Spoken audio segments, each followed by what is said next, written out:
My heart hammered against my ribs, a frantic drumbeat in the quiet darkness. I carefully placed the headphones over my ears, the soft cushions sealing out the world.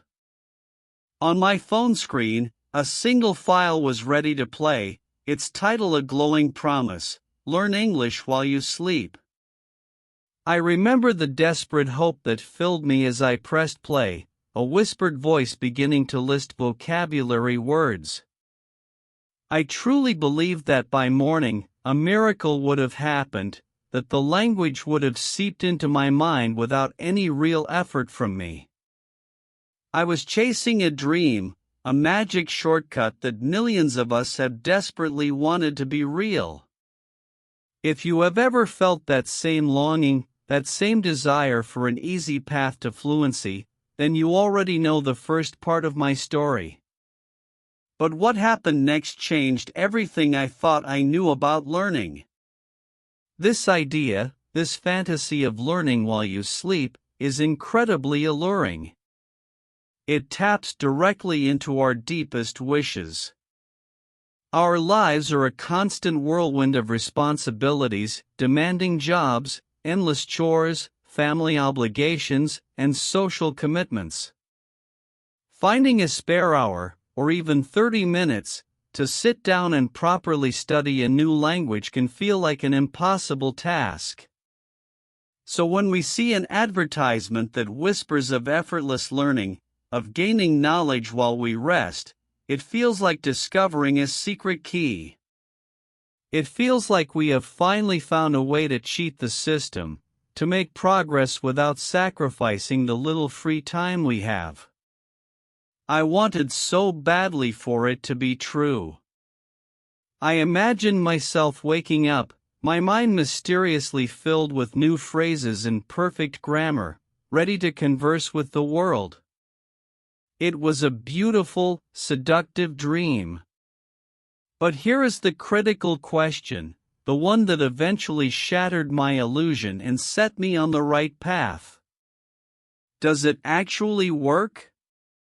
Can you genuinely become fluent in English, or any language, just by playing audio recordings while you slumber?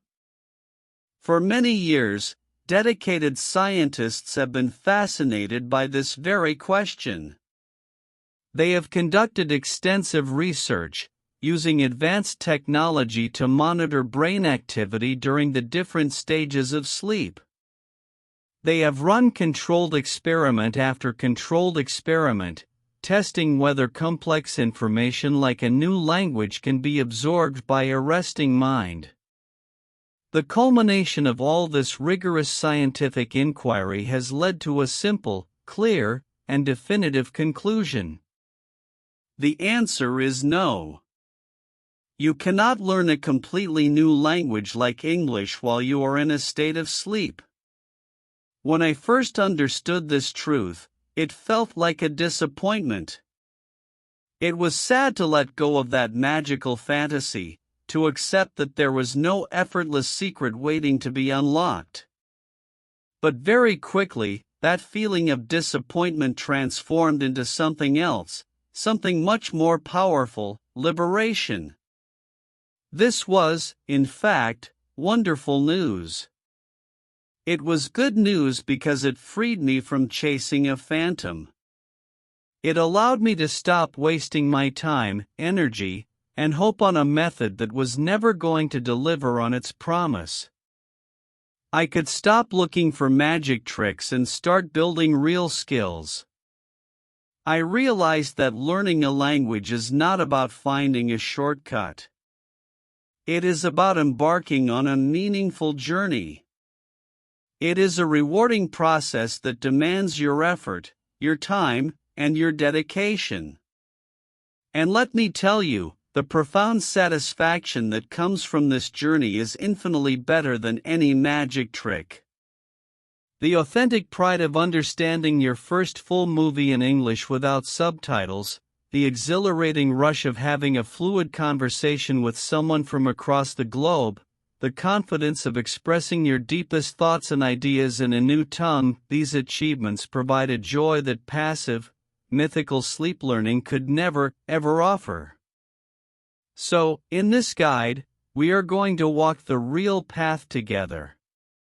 We will leave the dream of sleep learning behind us and focus entirely on the methods that are genuinely effective, practical, and yes, even enjoyable.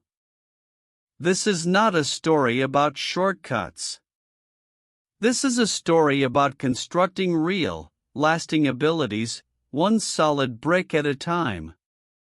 It is the story of how you can truly, authentically, and confidently learn English. To understand precisely why that nighttime miracle method fails, we need to grasp two fundamental concepts that are the very pillars of effective learning: active learning and passive learning. These two ideas are the master keys that unlock the mystery of how our brains genuinely acquire and retain a new language. Let's start by dismantling the first one. What exactly is passive learning? Passive learning occurs when you are merely a receiver of information, a bystander to the language. Your brain is in a low engagement state. It is not wrestling with the material, analyzing it, or trying to use it. It is analogous to being a passenger in a car, gazing out the window at the passing scenery. You see the landscape, the buildings, and the trees, but you are not operating the vehicle. You are not making any decisions about the route, the speed, or the direction. Common, everyday examples of passive learning are all around us. You might listen to an English podcast while your primary focus is on preparing dinner or cleaning the kitchen. You could watch an English language movie, but you rely heavily on subtitles in your native language to understand the plot. Perhaps you have an English news channel playing in the background while you scroll through social media on your phone. In all these situations, your ears are detecting the sounds of the English language, but your cognitive engine is not fully ignited. You are a passive observer, not an active participant. Now, this does not mean passive learning is entirely without merit or completely useless. It can provide a valuable service by gently acclimating your ear to the unique sounds, the rhythm, and the musical intonation of English. It can help you develop a sense of comfort and familiarity with the flow of the language. However, and this is a crucial point, it is profoundly insufficient for the task of actively learning, internalizing, and accurately recalling new vocabulary or complex grammatical structures. And sleep learning, as you might now deduce, represents the absolute most extreme form of passive learning possible. Your brain is in an essential state of rest and recovery, not in a state of focused work or encoding new information. This brings us to the powerful alternative, the true engine of progress: active learning. Active learning is the complete opposite of its passive counterpart. Active learning demands that your brain roll up its sleeves and get to work. It is a state of full engagement with the material, where you are dynamically thinking, processing, doing, and using the language. Using our previous analogy, active learning is not being a passenger, it is being the driver of the car. You are in the driver's seat, your hands on the steering wheel, your eyes focused on the road ahead.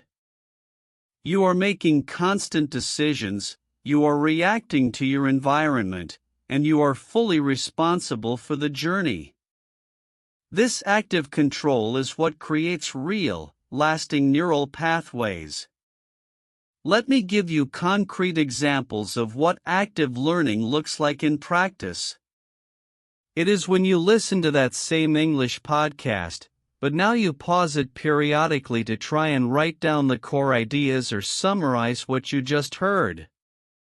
It is when you watch that movie with English subtitles instead of subtitles in your own language, and you halt the playback to look up the definition of a new word that caught your interest.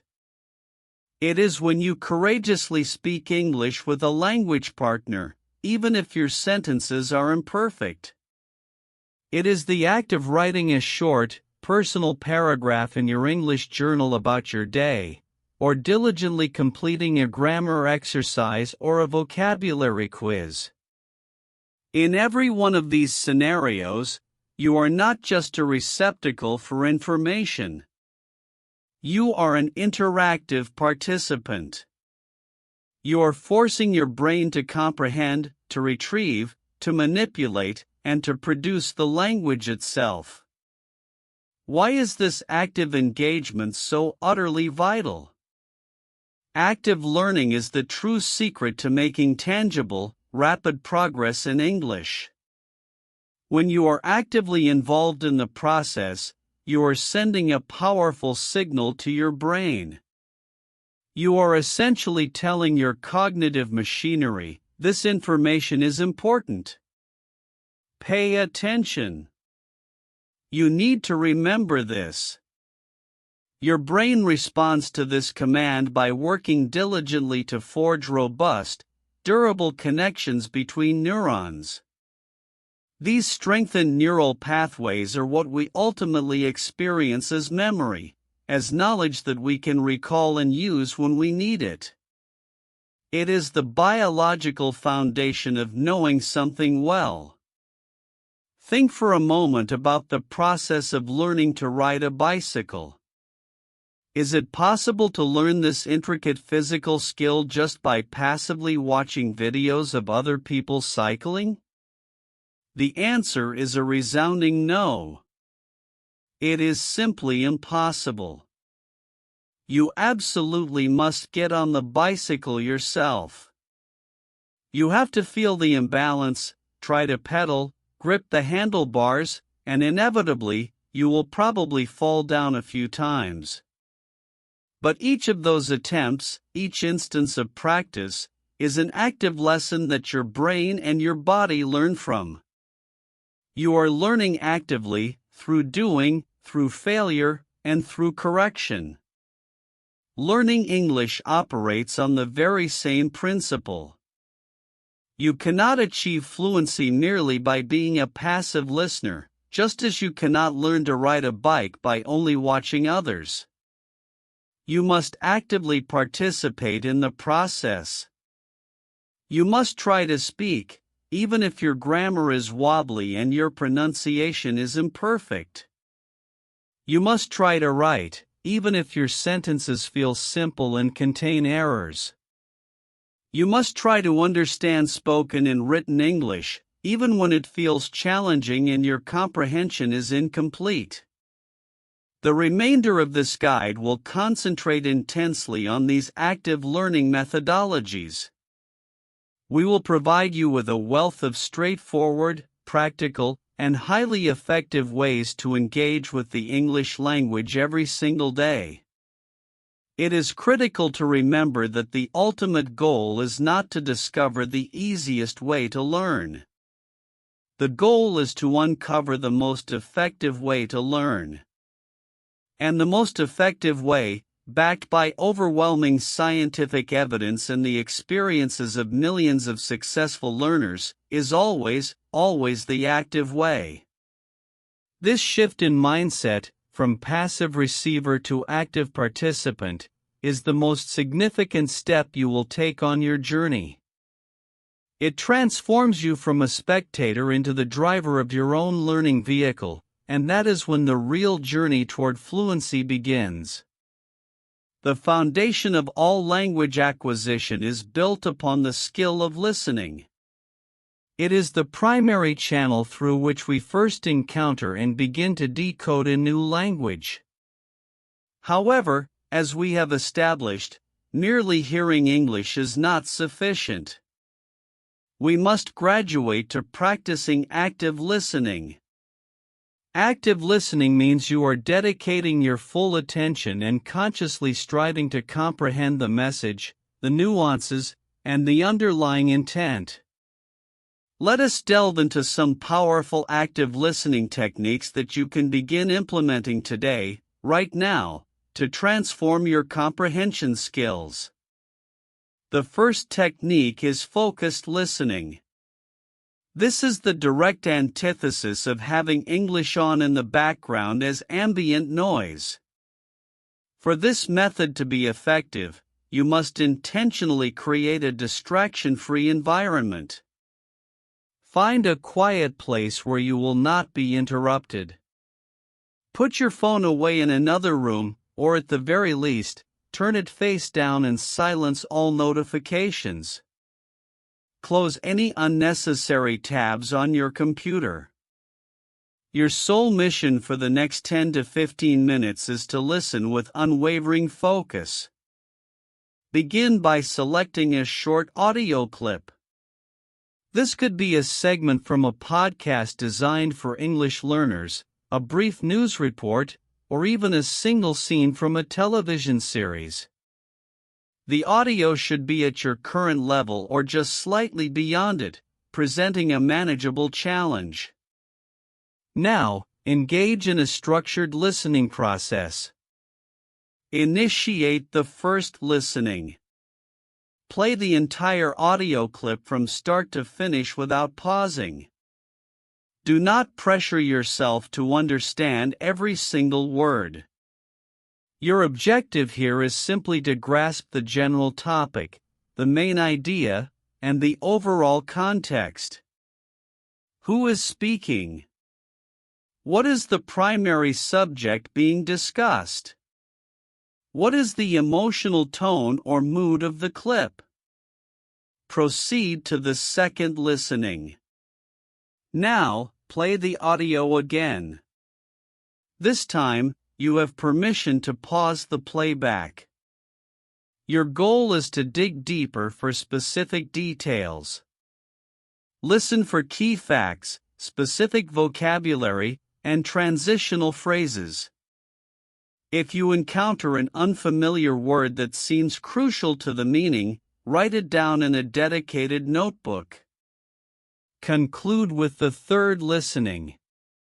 Play the clip one final time. Armed with your knowledge of the main idea and some key details, see how much more of the audio you can comprehend. You will likely be surprised by how many additional words and phrases become clear during this focused repetition. This disciplined practice trains your brain to concentrate and to extract meaning from context, even when individual words are unknown. The second powerful technique is listening with a purpose. Another supremely effective method to become an active listener is to assign yourself a specific mission or a concrete task to accomplish while you listen. This provides a compelling reason to listen with heightened care and precision. Here are several simple yet highly effective tasks you can adopt. You can listen for specific information. Before you even press play, formulate a question in your mind. For instance, if you are listening to a daily weather forecast, your question could be, "What will the high temperature be in London this Saturday?" Then, you listen with razor-sharp focus, scanning the audio specifically for the answer to that single question. This transforms the activity from passive hearing into a targeted search. Another excellent task is to listen and write down keywords. Choose a short audio clip and challenge yourself to identify and jot down the 5 to 7 most important words you hear. This forces you to discriminate between essential vocabulary and supporting language, training your brain to identify the core pillars of the message. A more advanced task is to listen and summarize. After you have listened to a short story or a talk, immediately attempt to articulate a 1 or 2 sentence summary out loud or in writing. For example, You might say, this audio was about a woman who decided to start her own business selling handmade candles.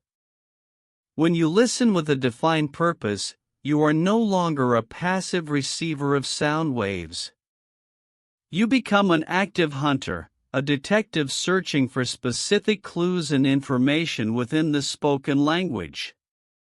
The third technique, and an incredibly powerful one, involves using transcripts. A transcript is the written text that corresponds exactly to the audio recording.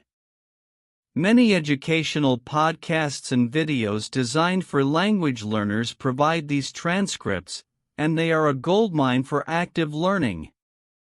Here is a highly effective method for using transcripts. First, listen to the audio segment without looking at the text.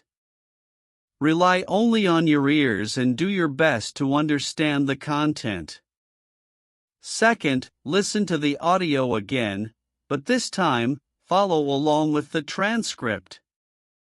This is where the magic happens, as you directly connect the sounds you are hearing with the written words you are seeing. You can observe the spelling of new vocabulary and analyze how sentences are structurally formed. Third, read the transcript out loud yourself. Now, you can actively practice your own pronunciation, rhythm, and intonation, striving to mimic the native speaker's pattern. Finally, listen one last time without the visual aid of the transcript. You will be genuinely amazed at how much clearer and more comprehensible the audio sounds after this intensive process. This method transforms a simple listening exercise into a comprehensive lesson that simultaneously engages your listening, reading, and speaking skills. Of all the skills to master, speaking often feels like the most daunting hurdle for English learners. It is the moment where our knowledge is put to the test, where we feel most vulnerable to making mistakes. But it is also one of the most empowering and essential skills you will develop. The wonderful truth is that you can learn to speak English confidently even if you are not surrounded by native speakers and even without a formal teacher. The key, as with everything, lies in consistent, active practice.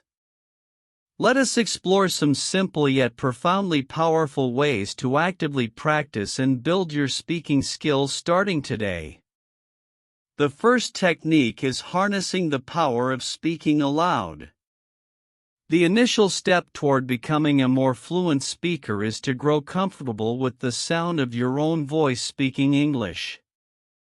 The most effective way to do this is to speak out loud, even when you are entirely alone.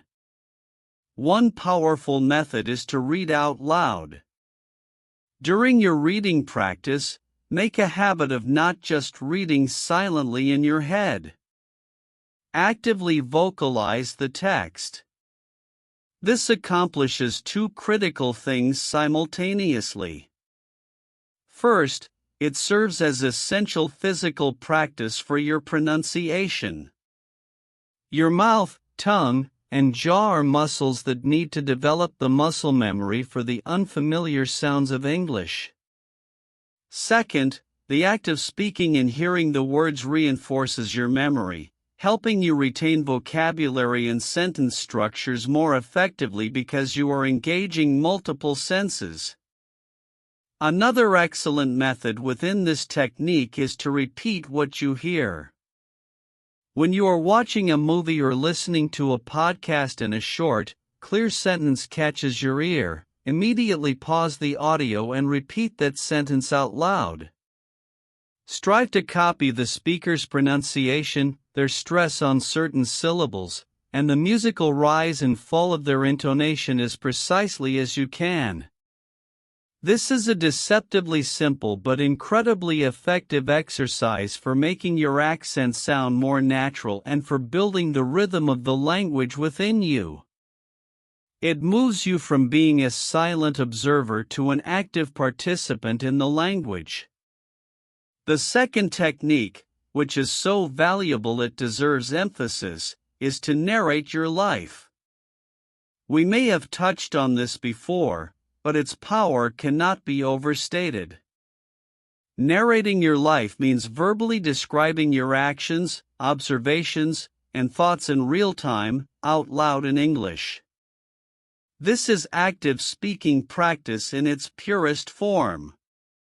You are not merely repeating memorized sentences from a textbook, you are compelling your brain to actively search for vocabulary and construct original sentences about your immediate reality. This process is fundamental to beginning to think directly in English. You can practice this from the moment you wake up. In the morning, you might say, "Okay, it's time to get out of bed. I am walking to the bathroom now. I am brushing my teeth. The water is cold." While preparing breakfast, you could describe, "I am toasting bread. I am pouring orange juice into a glass. The coffee smells wonderful." At the supermarket, you might narrate, "I am pushing my cart. I need to find the dairy section. Here are the eggs. I am putting a dozen into my cart." In the evening, you could say, "I am feeling tired now. I am sitting on the sofa. I am turning on the television to watch my favorite show." This might feel unusual or awkward at first, but it is one of the most potent methods to bridge the gap between passive knowledge and active use, making your speech more automatic and fluid. The third technique is to answer questions out loud. Another superb way to practice speaking independently is to source simple conversation questions and answer them verbally. You can easily find lists of basic English conversation questions online. A quick search will yield questions like, "What is your favorite season and why?" "What did you do last weekend?" or "What are your plans for tomorrow?" Read the question aloud, then pause and formulate your answer out loud in a complete sentence. For example, if the question is, "What is your favorite hobby?" your spoken answer could be, "My favorite hobby is reading. I enjoy mystery novels because they are exciting. I usually read for 30 minutes before I go to sleep." This is exceptional practice because it moves beyond single-word answers and pushes you to form complete thoughts, provide reasons, and add details, mirroring the patterns of a genuine conversation. The fourth technique involves using a voice recorder, a tool you already possess on your smartphone. This simple app can become one of your most valuable assets for improving your spoken English. Make it a habit to record yourself performing any of the previously mentioned speaking exercises. For instance, record yourself narrating your morning routine, reading a paragraph aloud from a book, or answering a set of conversation questions. After you finish recording, make it a non-negotiable step to listen back to the playback. This is where the deepest learning occurs. As you listen, be your own constructive coach. Pay critical attention to your pronunciation. Are you enunciating the end sounds of words? Is your intonation flat or does it have a natural flow? Listen for clarity and pace. Are you speaking too quickly, causing words to slur together? Furthermore, listen for any recurring grammar mistakes you might be making, such as incorrect verb tenses or missing articles. While listening to the sound of your own voice can feel strange and even uncomfortable initially, it is the most direct and honest method to identify your personal areas for improvement. You transition from being solely a student to becoming your own most attentive teacher, capable of pinpointing weaknesses and systematically working to overcome them. Speaking English is, at its core, a physical skill. Your vocal apparatus must be trained through repeated, deliberate practice. Do not fall into the trap of waiting for the perfect moment or for a mythical state of fluency to begin speaking. The perfect moment is now, exactly where you are. Begin with these manageable, active exercises. Start by reading a single sentence out loud. Narrate one simple activity you are doing. Record a 15-second answer to a basic question. These small, consistent acts of courage will compound over time, building the muscle memory and the foundational confidence you need to engage in real, meaningful conversations. Each spoken word is a step forward on your path. Reading is a tranquil yet profoundly powerful method for advancing your English. It is a portable activity that you can do anywhere, and it allows you to proceed entirely at your own pace. However, to extract the maximum benefit from your reading sessions, you must transition from being a passive reader to an active one. A passive reader simply lets their eyes drift over the words, while an active reader is constantly thinking, questioning, and interacting with the text. Let us explore some straightforward yet highly effective techniques to become a more active and efficient reader, thereby accelerating your comprehension. The first technique is to predict before you read. Before you even begin to read a new article or a story chapter, invest 30 seconds in a preview. Look at the title and any accompanying images. What do these elements suggest the text will be about? For example, if the title is "The Challenges of Modern Agriculture," you can predict the text will discuss farming, technology, and perhaps environmental issues. Read the very first sentence of the passage, as it often contains the main idea. When you make predictions, you are essentially priming your brain, preparing it to receive and organize the incoming information.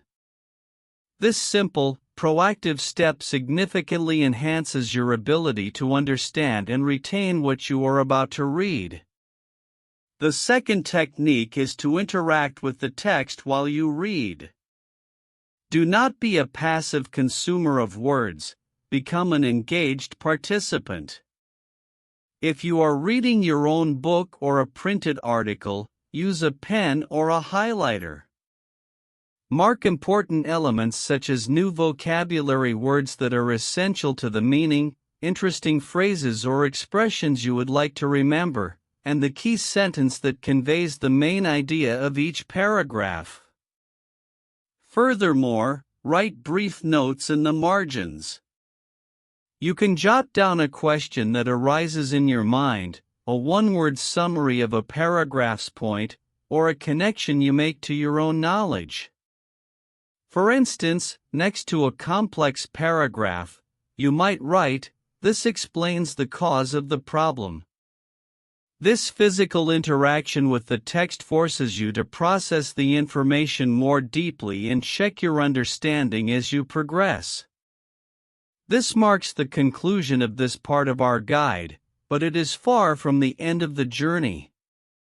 We have laid a powerful foundation, dismantling the myth of passive learning and establishing the core principles of active engagement. You now possess essential techniques to transform your listening and speaking from passive activities into dynamic, skill-building practices. You have learned how to approach reading not as a spectator, but as an active participant in a conversation with the text. These are the fundamental pillars upon which fluency is built. The path to mastery, however, continues. In our next session, we will build upon this solid base and unlock even more critical skills.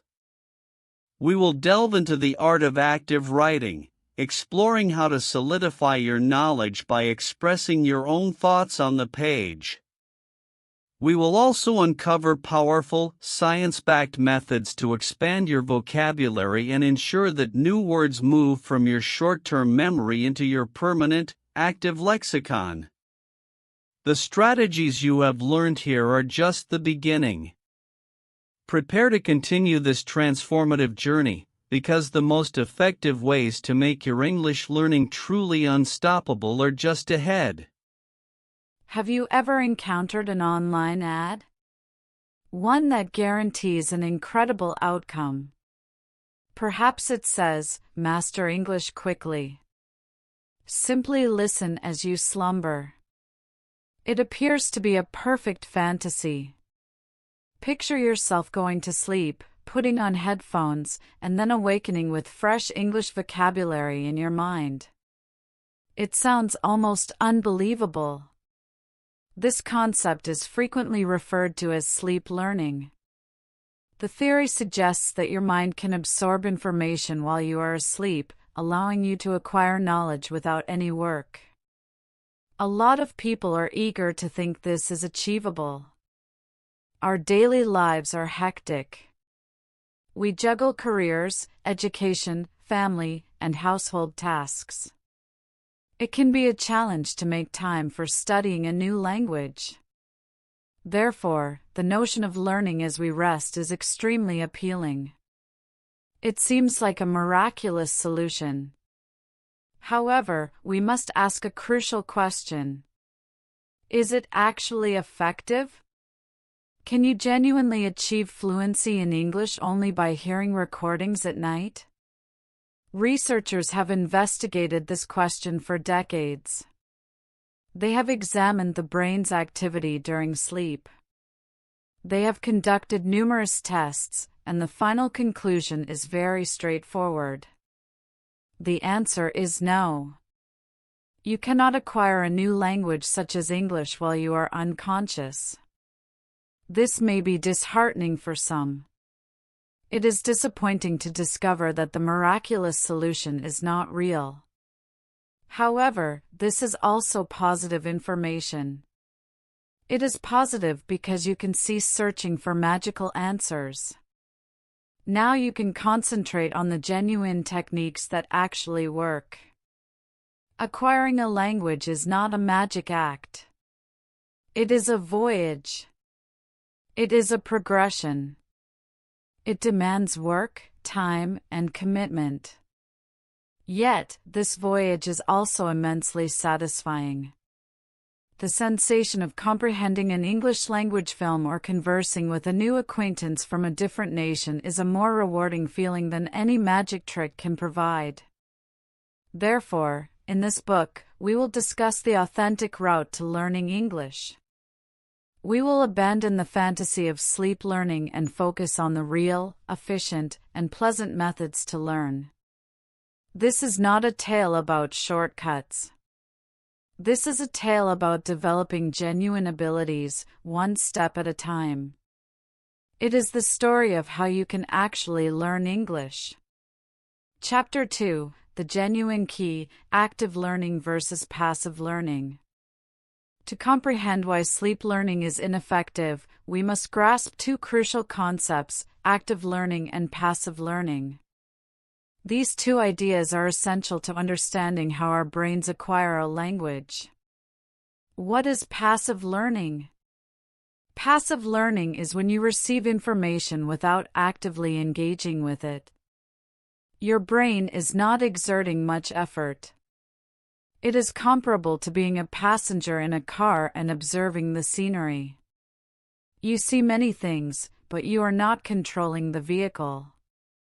Instances of passive learning are listening to an English podcast while you are occupied with another activity, like preparing a meal or tidying up, viewing an English film with subtitles in your native tongue, having an English program playing in the background while you use your phone. In these scenarios, your ears perceive the English language, but your brain is not completely involved. You are a passive spectator. Passive learning is not totally without value. It can assist you in becoming accustomed to the sounds and rhythm of English. It can make you more comfortable with the language, but it is insufficient for helping you effectively acquire and retain new knowledge. Sleep learning is the most extreme type of passive learning that exists. Your brain is at rest, not working. What is active learning? Active learning is the direct opposite. Active learning is when your brain is working hard. You are interacting with the material. You are thinking, doing, and using the language. It is like driving the car, not just riding in it. You must focus on the path, use the steering wheel, and make choices. Instances of active learning are listening to an English podcast and attempting to jot down the key points, watching an English movie with English subtitles and pausing to check unfamiliar words, speaking English with a language partner, composing a brief paragraph in your English diary, completing a grammar exercise or a vocabulary test. In these situations, you are not merely receiving information. You are interacting with it. You are using your brain to comprehend, remember, and produce the language. Why is active learning so vital? Active learning is the true secret to advancing in English. When you are active, you are signaling to your brain, this information is significant. You must remember this.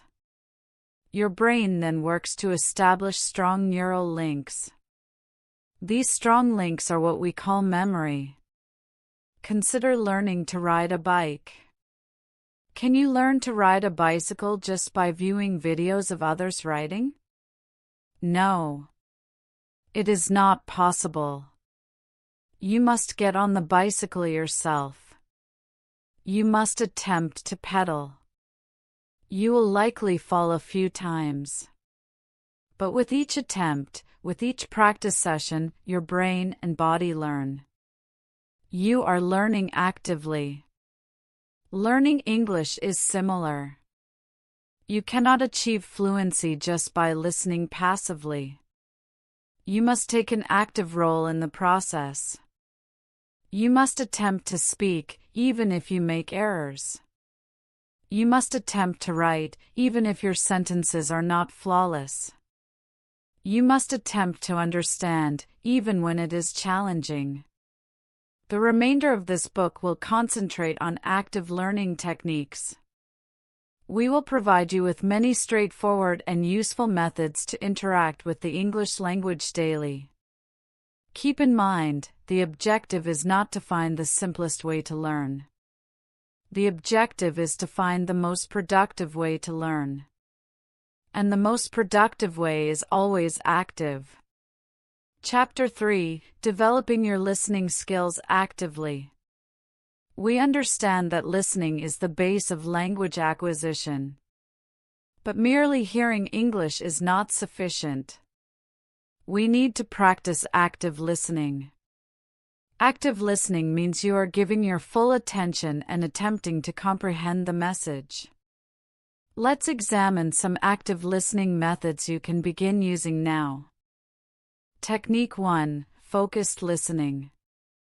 This is the opposite of having English playing in the background. For this method, you need to locate a quiet space without distractions. Put your phone away. Close extra tabs on your computer. Your sole task for the next 10 to 15 minutes is to listen. Select a short audio piece. It could be from a podcast for English learners, a brief news report, or a scene from a TV series. The audio should be at your level or slightly challenging. First listening, listen to the entire audio clip once. Do not pause. Just try to grasp the general subject or the primary concept. What is it concerning? Who is talking? What is the atmosphere? Second listening, listen once more. This time, you can pause the audio. Try to comprehend more specifics. If there is a word you do not know but believe is important, write it down. Third listening, listen a final time. Now that you know the main idea and some details, observe how much more you can understand. You will be amazed. This focus practice trains your brain to pay attention and to find meaning even when you do not know every word. Technique 2, listening with a purpose. Another way to be an active listener is to assign yourself a task to complete while you listen. This provides a reason to listen carefully. Here are some simple tasks you can do. Listen for specific information. Before you start, ask yourself a question. For instance, if you are listening to a weather forecast, your question could be, "What will the temperature be tomorrow?" Then you listen carefully solely for the answer to that question. Listen and write down keywords. Listen to a short audio clip and write down the 5 most important words you hear.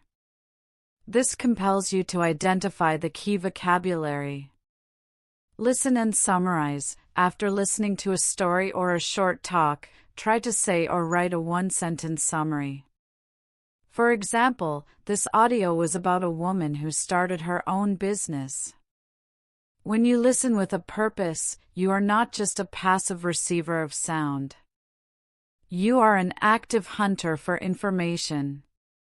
Technique 3, using transcripts. A transcript is the written text of an audio recording. Many podcasts and videos for English learners offer a transcript. This is an extremely powerful tool for active listening. Here is an excellent method to use with transcripts. Listen first without the text. Try to understand as much as you can. Listen again while reading the transcript. This is where you link the sounds you hear with the words you see. You can see the spelling of new words and how sentences are constructed. Read the transcript aloud. Now you can practice your own pronunciation. Try to mimic the intonation and rhythm of the native speaker. Listen one last time without the text. You will be astonished at how much clearer the audio sounds. This process transforms a simple listening exercise into a powerful lesson that also includes reading and speaking practice. Remember, active listening is a skill. It demands more effort than passive listening, but the outcomes are far superior. By practicing these methods, you are not just hearing English. You are truly learning to understand it. This is a genuine step on your path to fluency. Chapter 4: Developing your speaking skills actively. Speaking is frequently the greatest fear for English learners, but it is also one of the most crucial skills. You can learn to speak English even if you do not reside in an English-speaking nation and even if you do not have an instructor. The key, once again, is active practice. Let's look at some simple yet powerful ways to actively practice your speaking. Technique 1: The power of speaking aloud. The initial step to becoming a better speaker is to become comfortable with the sound of your own voice speaking English. The best way to do this is to speak out loud, even when you are by yourself. Read out loud. When you are doing reading practice, do not just read silently. Read the text aloud. This accomplishes 2 things. First, it practices your pronunciation. Your mouth and tongue are muscles, and they need training to form the new sounds of English. Second, it helps you remember the words and sentences better because you are both seeing them and hearing them. Repeat what you hear. When you are watching a movie or listening to a podcast and you hear a short, interesting sentence, pause the audio and repeat the sentence aloud. Try to copy the speaker's pronunciation and intonation precisely. This is a simple but very effective way to improve your accent and sound more natural. Technique 2. Narrate your life. We have discussed this method before, but it is so beneficial that it deserves emphasis. Narrating your life means describing what you are doing, seeing, or thinking out loud in English. This is active speaking practice at its best. You are not repeating sentences from a book. You are creating your own sentences about your own life. This forces your brain to actively search for words and construct sentences. In the morning, okay, it's time to get out of bed. I am walking to the kitchen. I am going to prepare some coffee. I need a mug and some water. At the supermarket, I am in the grocery store. I need to purchase some vegetables. I see the carrots. I am placing some carrots in my cart. Now, I need some milk. In the evening, I am tired. I am sitting on the couch. I am going to watch a TV program now. This show is very amusing. It might feel odd initially, but this is one of the most powerful ways to begin thinking in English and to make your speaking more automatic. Technique 3. Answer questions aloud. Another excellent way to practice speaking by yourself is to find questions and answer them out loud. You can find lists of simple conversation questions online. Search for basic English conversation questions. You will find questions like, what is your favorite color? What did you do last weekend? What are your hobbies? Read the question and then try to answer it aloud in a complete sentence. Question: what is your favorite food? Your answer aloud: my favorite food is pizza. I enjoy it because it has cheese and tomatoes. I occasionally eat pizza on Fridays. This is superb practice because you are not just saying one word, pizza. You are practicing forming full sentences and providing reasons or additional details, just like in a real conversation. Technique 4. Use a voice recorder. Your smartphone has a voice recorder app. This is a very useful tool. You can record yourself doing any of the speaking exercises mentioned above. After you record yourself, listen back. How is your pronunciation? Are you speaking clearly? Are you making any common grammar mistakes? Listening to yourself can be a bit unusual at first, but it is the best way to identify your own weaknesses and work on improving them. You become your own teacher. Speaking English is a physical skill. You must practice it to improve. Do not wait for the perfect moment to begin speaking. The perfect moment is now. Start with these simple active exercises, and you will build the confidence you need for real conversations. Chapter 5. Developing your reading skills actively. Reading is a fantastic way to learn English. It is quiet. You can do it anywhere, and you can proceed at your own speed. But to gain the maximum benefit from reading, you need to be an active reader. An active reader does not just let their eyes move across the words. An active reader thinks about what they are reading. Let's examine some simple methods to become a more active and productive reader. Technique 1. Before you read, predict. Before you even begin reading an article or a story, take 30 seconds to look at it and make some predictions. Look at the title. What do you think the text will be about? For example, if the title is A Day at the Beach, you can predict that the story will discuss the sun, the ocean, and swimming. Look at any pictures. Pictures provide significant clues about the story. Read the first sentence. The first sentence of a paragraph often tells you the main idea. When you make predictions, you are activating your brain. You are preparing it to understand the text. This simple step makes a big difference. Technique 2. While you read, interact with the text. Do not just be a passive consumer of words. Interact with what you are reading. Highlight or underline, use a pen or a highlighter to mark important things. You can highlight new vocabulary words that you do not know, interesting phrases or expressions that you like, the main idea of each paragraph. Write notes in the margin. If you are reading your own book, you can write small notes in the margin. You can write a question, a thought, or a summary of a paragraph. For example, next to a difficult paragraph, you could write, "This section is about his childhood." This helps you to check your understanding as you progress. Technique 3. After you read, summarize and retell. What you do after you finish reading is very important for your memory. Summarize. Close the book or turn off the screen. Now try to summarize what you just read. You can do this in 2 ways. Write a summary. Write a few sentences in your notebook that explain the main points of the text.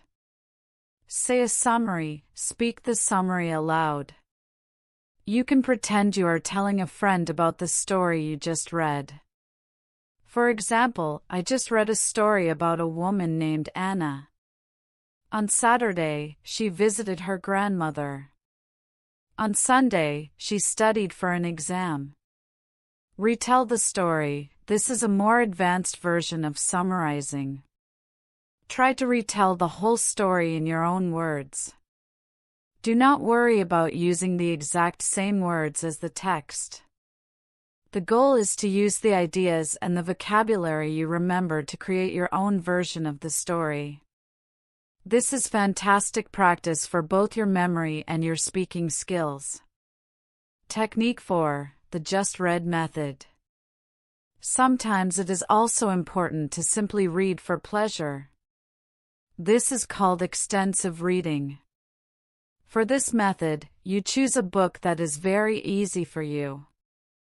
You should understand almost all the words. When you do extensive reading, you do not stop to look up words. You do not take notes. You just read. You read for fun, as you would in your own language. This method is very good for building your reading speed and your confidence. It helps your brain to become accustomed to processing English quickly and automatically. It reminds you that reading in English can be a relaxing and enjoyable activity. A good learning plan should include both active reading with a challenging text and extensive reading with an easy, enjoyable text. By combining these methods, you will become a strong and confident reader in English. Chapter 6. Developing your writing skills actively. Writing is a skill that many English learners avoid. They believe it is too hard, or they worry excessively about making spelling and grammar errors. But just like speaking, writing is an active skill that helps you improve in numerous ways. When you write, you must slow down, select your words carefully, and think about sentence structure. This process strengthens your knowledge of English. You do not need to write a perfect essay to practice your writing. You can begin with very simple, short, and practical exercises. Technique 1. The daily sentence. This is the simplest way to start a writing habit. The goal is to write just one sentence in English every day. That is it. One sentence. What can you write about? You can write about anything. You can write about something you did today. I ate a delicious apple. You can write about how you feel. I feel very happy today because it is sunny. You can write about a new word you learned. I learned the word cozy. My living room is very cozy. The power of this method is in its consistency. If you write one sentence every day, by the end of the year, you will have written 365 sentences. You will have established a strong habit, and you will no longer be afraid of writing in English. Technique 2, the private journal. A journal is your secret, private space to practice writing. Because nobody else will read it, you can write freely without worrying about mistakes. This is very important for building confidence. You can expand on the daily sentence method. Try writing a short paragraph in your journal every evening before you go to bed. You can summarize your day. Today was a busy day. I went to work in the morning. I had a meeting with my boss. After work, I went to the supermarket. I bought food for the week. Now I am tired and ready to sleep. You can write about your goals. This week I want to practice my English listening. I will listen to one podcast every day. I also want to learn 10 new vocabulary words. Keeping a journal helps you get used to expressing your personal thoughts and experiences in English. Technique 3, guided writing. Sometimes it is difficult to know what to write about. This is where guided writing can help. Guided writing means you use a model or a prompt to assist you in writing. Copying, this might sound unusual, but copying is a very old and effective learning method. Find a short, well-written paragraph in English. It could be from a book, an article, or a story. Read it carefully, then copy it by hand into your notebook. When you copy, you pay attention to every word, every comma, and every period. You are noticing the structure of good writing. Using a prompt is a question or a topic that gives you an idea for writing. You can find many writing prompts online. For example, a prompt could be, "What is your favorite holiday? Describe it." Or, "If you could have any superpower, what would it be and why?" Prompts like these make writing feel like a fun game. Technique 4, using technology to get feedback. While it is important not to worry too much about mistakes, it is also good to learn from them. Technology can help you with this. After you write a short text, you can type it into a free online grammar checker. These tools will show you your spelling mistakes and suggest corrections for your grammar. When you see the corrections, do not just accept them. Try to understand why it was a mistake. Did you use the wrong verb tense? Did you forget an article? This is a great way to learn grammar in a very practical way. Writing is a skill that connects your brain to the page. It helps you organize your thoughts and solidify your knowledge of vocabulary and grammar. Start with one sentence today and watch your confidence and your skills grow. Chapter 7, How to Remember Vocabulary Permanently. You learn a new word. You feel excited. You write it down. The next day, it is gone. Does this sound familiar? Forgetting vocabulary is one of the most frustrating parts of learning a language. But it does not have to be this way. The problem is often not your memory. It is the method you are using to learn. Just reading a word and its translation is not enough for your brain to create a strong memory. You need to use more active and creative techniques. Let's explore some powerful methods to make new English words stick in your mind forever. Method 1. Make it personal. Our brains are very good at remembering things that are connected to our own lives, our feelings, and our experiences. So when you learn a new word, the most important thing you can do is to connect it to yourself. How to do it? When you learn a new word, do not just write the definition. Create a sentence using that word that is true for you. Example, let's say you learn the adjective exhausted, which means very, very tired. A bad example sentence is, the man is exhausted. This is boring and has no connection to you. A good personal example sentence is, after I cleaned my whole apartment on Saturday, I felt exhausted. Or, last night my baby cried a lot, so today I am exhausted. Now the word is connected to a real feeling and a real memory in your life. This personal connection is like glue for your memory. Method 2. Create a strong visual image. Our brains think in pictures. An image is much more powerful than just a word. When you learn a new word, close your eyes for 10 seconds and create a mental movie for it. Make the image strange, funny, or full of emotion. Strong images are easier to remember.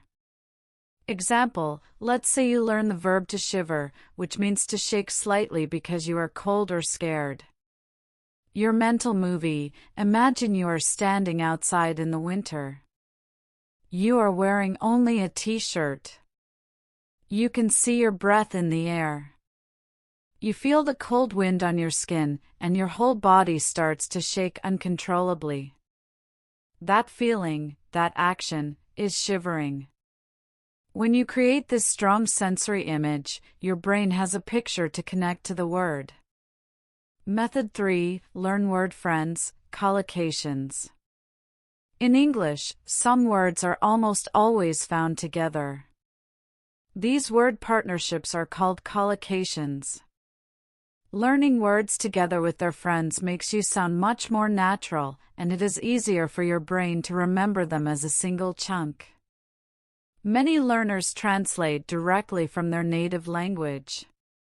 For example, they might say a strong rain, but the natural English collocation is heavy rain. Instead of just learning the word mistake, learn the full phrase make a mistake. Instead of just learning photo, learn take a photo.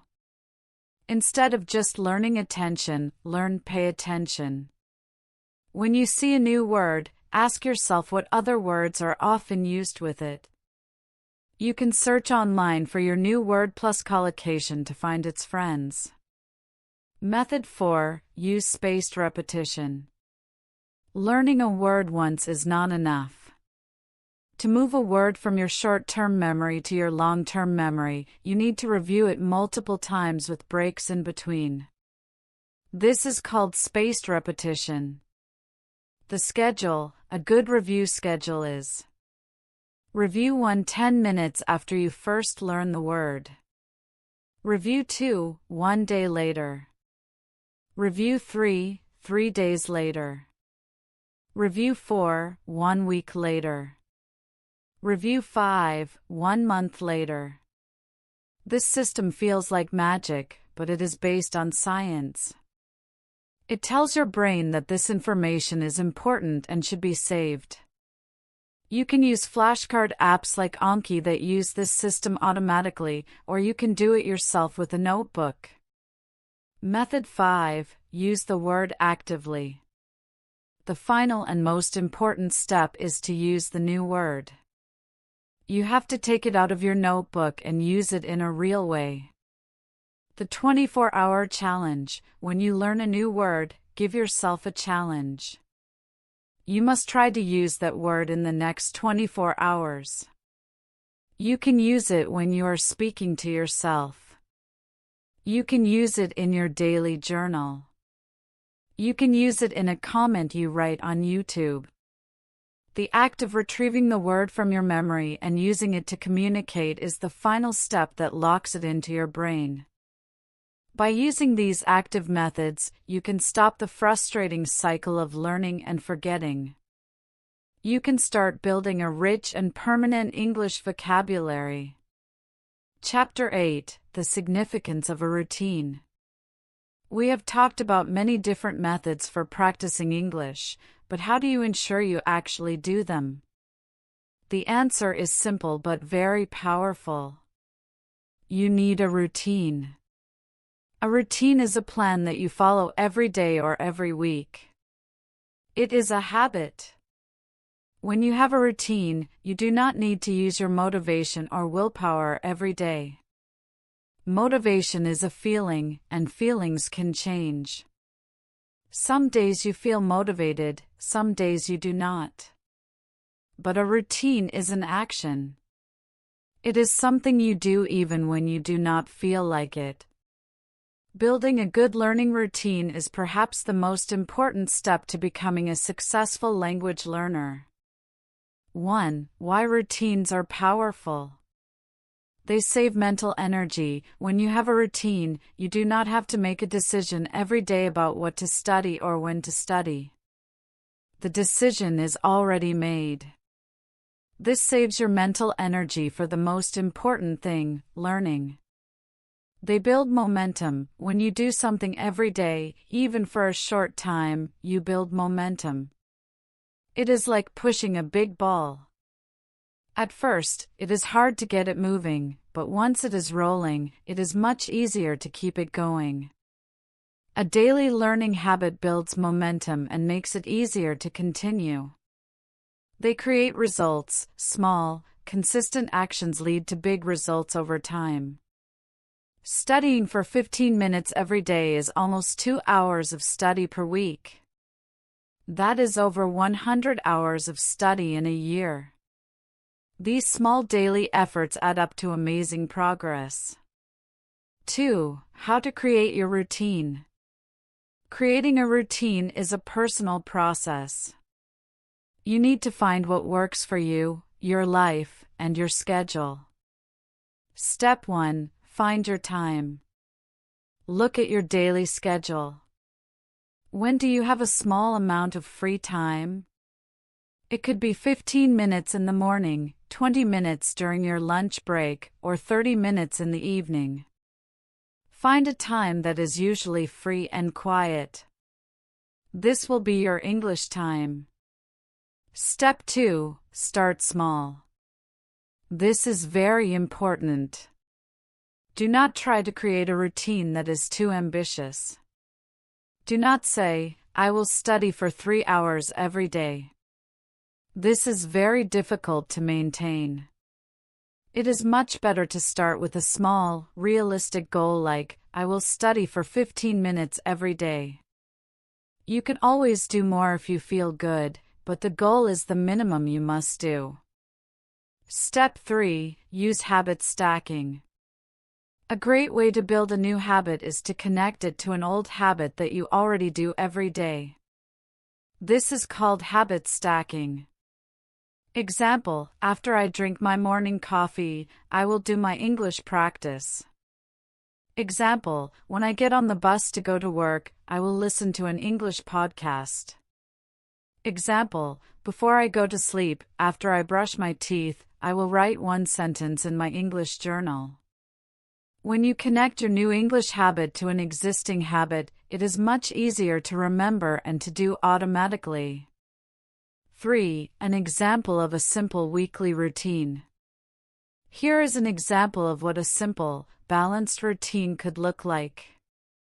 Monday, listening. Listen to one English song and read the lyrics. 15 minutes. Tuesday, reading. Read 2 pages of a graded reader. 15 minutes. Wednesday, speaking. Narrate your evening activities out loud. 10 minutes. Thursday, vocabulary. Review your flashcards. 10 minutes. Friday, writing. Write a short paragraph in your journal about your week. 15 minutes. Saturday, fun. Watch a movie or TV show in English. No pressure, just enjoy. Sunday, review/rest. Briefly review your notes from the week or just take a day off to rest. This is just an example. You can create your own routine based on your goals and interests. 4. Be flexible and forgive yourself. Life is unpredictable. Some days you will be very busy or very tired. Some days you might miss your routine. That is okay. It is not a disaster. The important thing is to not miss 2 days in a row. If you miss one day, forgive yourself and get back to your routine the next day. Do not let one missed day become a missed week or a missed month. A good routine is your best friend on your English learning journey. It provides structure, builds consistency, and guarantees that you will make progress over time. Chapter 9: The Significance of Fun and Passion. We have talked a lot about methods, techniques, and routines. These things are very important. But there is one more ingredient that is essential for success in language learning. That ingredient is fun. If you are not having fun, you will not continue. If your learning feels like a boring, difficult chore, you will eventually lose your motivation and stop. The most successful language learners are the ones who find a way to make the process enjoyable. They connect English with their passions. What is a passion? A passion is something you love to do. It is an activity that makes you feel happy, interested, and energetic. It is something you do not because you have to, but because you want to. What are your passions? Maybe you love music. Maybe you love movies or TV shows. Maybe you love video games. Maybe you love cooking. Maybe you love sports. Maybe you love fashion, history, science, or animals. Whatever your passion is, you can use it to learn English. When you combine English with something you already love, it does not feel like studying anymore. It just feels like enjoying your hobby. How to connect English with your passions. Let's look at some examples. If you love movies, start watching your favorite movies again, but this time in English. You already know the story, so it will be easier to understand. Pay attention to your favorite lines. How do the actors say them in English? If you love video games, change the language setting of your favorite game to English. You will learn a lot of practical vocabulary related to actions, items, and instructions. You will be so focused on playing the game that you will learn new words without even trying. If you love cooking, find a simple recipe blog or a YouTube channel in English. Try to follow a recipe and cook a meal. You will learn vocabulary for food, ingredients, and kitchen actions. And at the end, you get to eat a delicious meal. If you love sports, read news articles about your favorite team in English. Watch interviews with your favorite athletes. Listen to a sports podcast in English.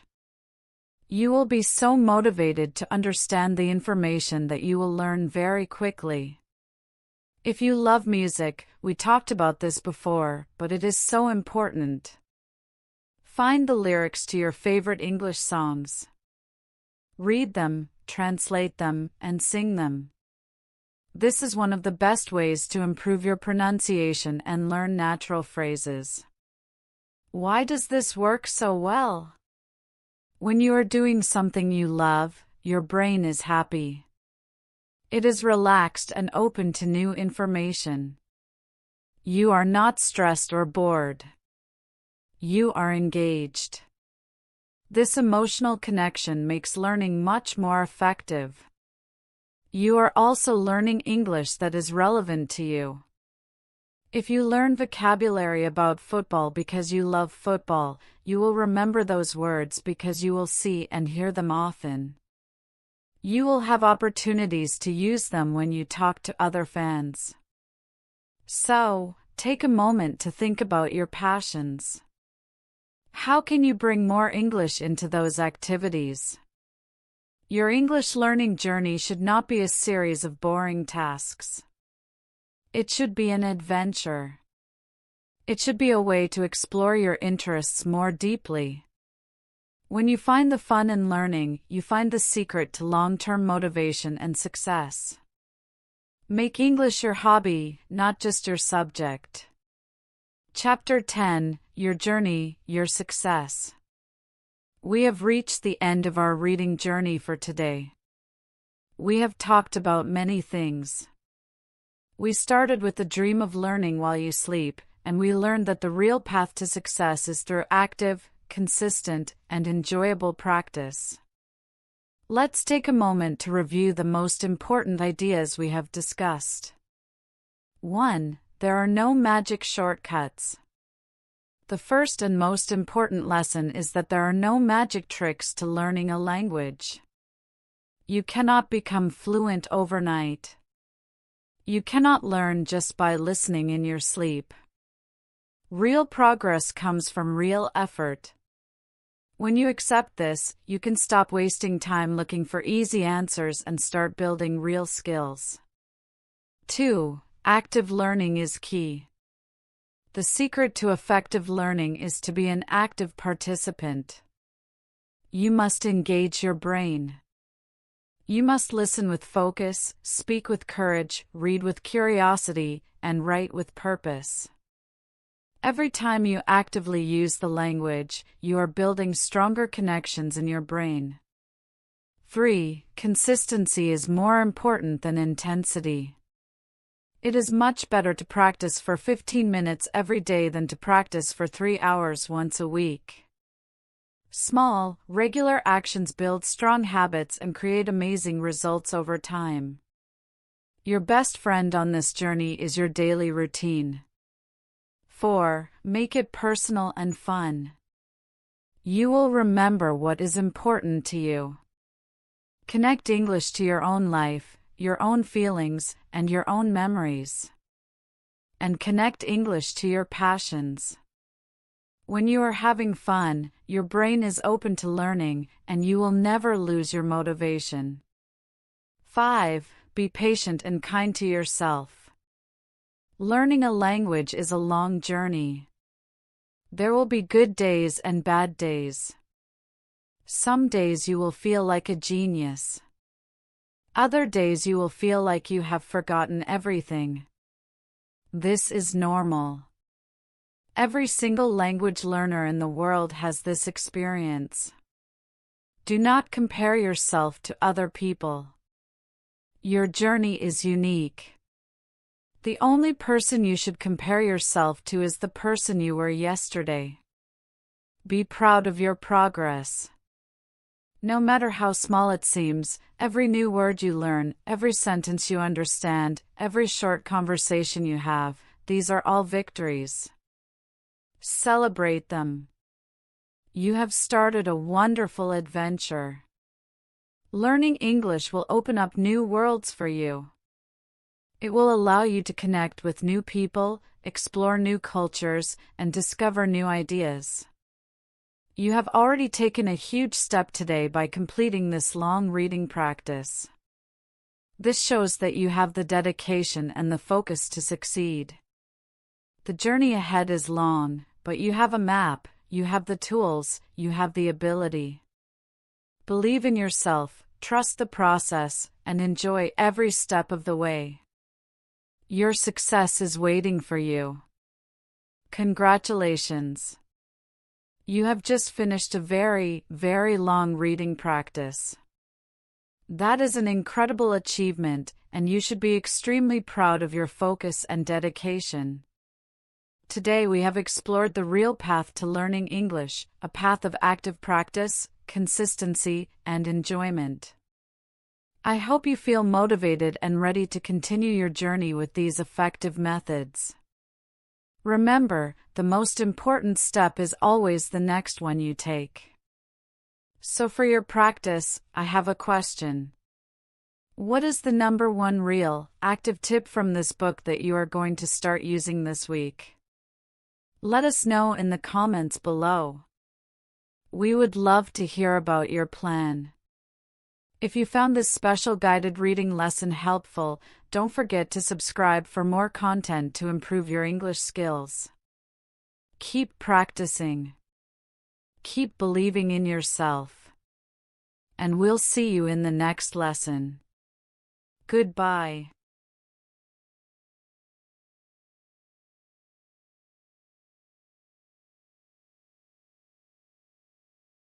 Welcome, everyone, to another episode of English Unlocked. I'm Sasha. And I'm Jerry. And today we are tackling a question we get in our DMs literally every single day. How do I actually get from a solid B1 level, that intermediate stage where you feel comfortable but stuck, all the way to that dazzling C2 proficiency, where you can debate philosophy, understand subtle jokes, and work in an English-speaking environment with ease? That's right. The journey from B1 to C2 feels like a huge, mysterious mountain. You can see the peak, but the path is covered in fog. Most people wander around the base camp forever, taking the same old trails that never lead them higher. They do a grammar exercise here, learn a new word there, but they never truly break through. I was one of those people. I spent years at that B1, B2 plateau. It's frustrating because you can survive. You can have basic conversations, but you know you're not fluent.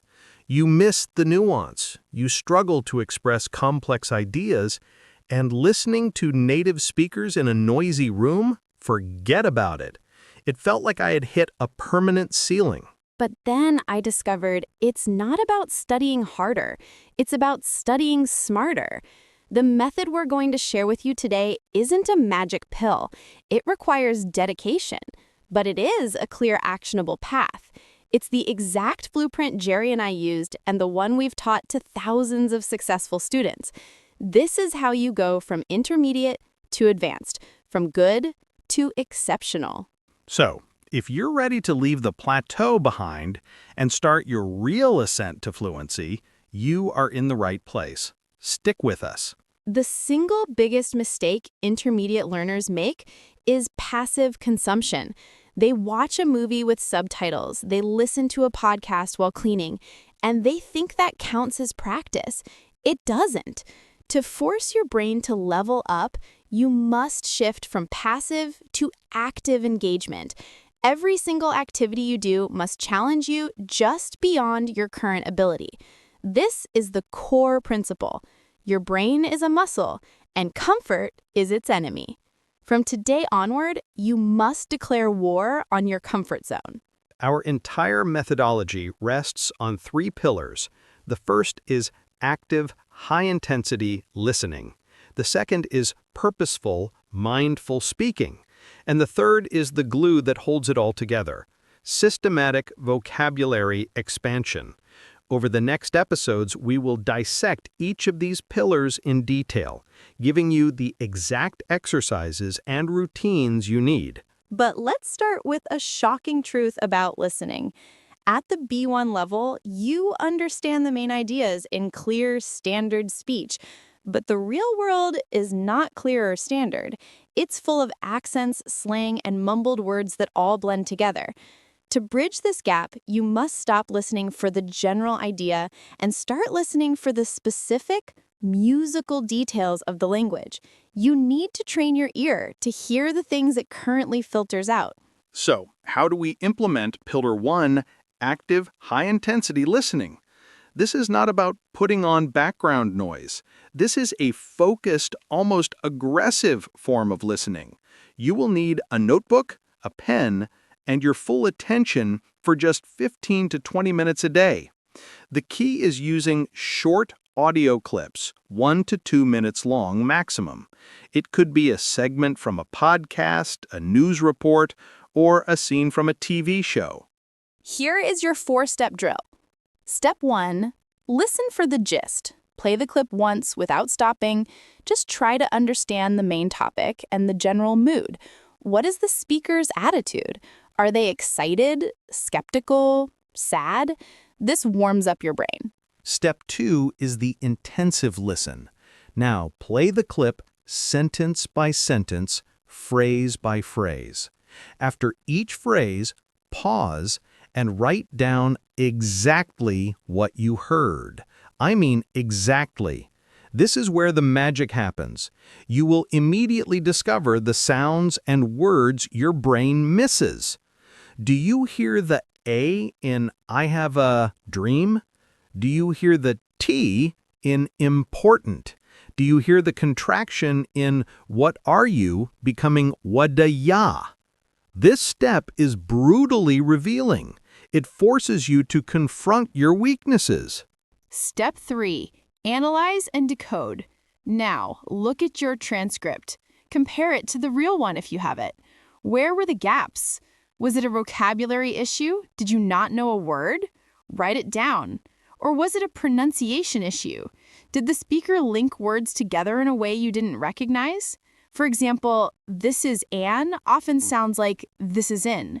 This is where you learn the real spoken rhythm of English, not just the textbook version. Finally, step 4, shadowing. Now play the clip again, and this time you speak aloud at the exact same time as the speaker. Try to match their speed, their rhythm, their intonation, even their emotion. This is not just a listening exercise anymore. It's a speaking and pronunciation drill. It connects your ears to your mouth. The first few times you do this, it will feel clumsy and difficult. That's how you know it's working. You are building new neural pathways.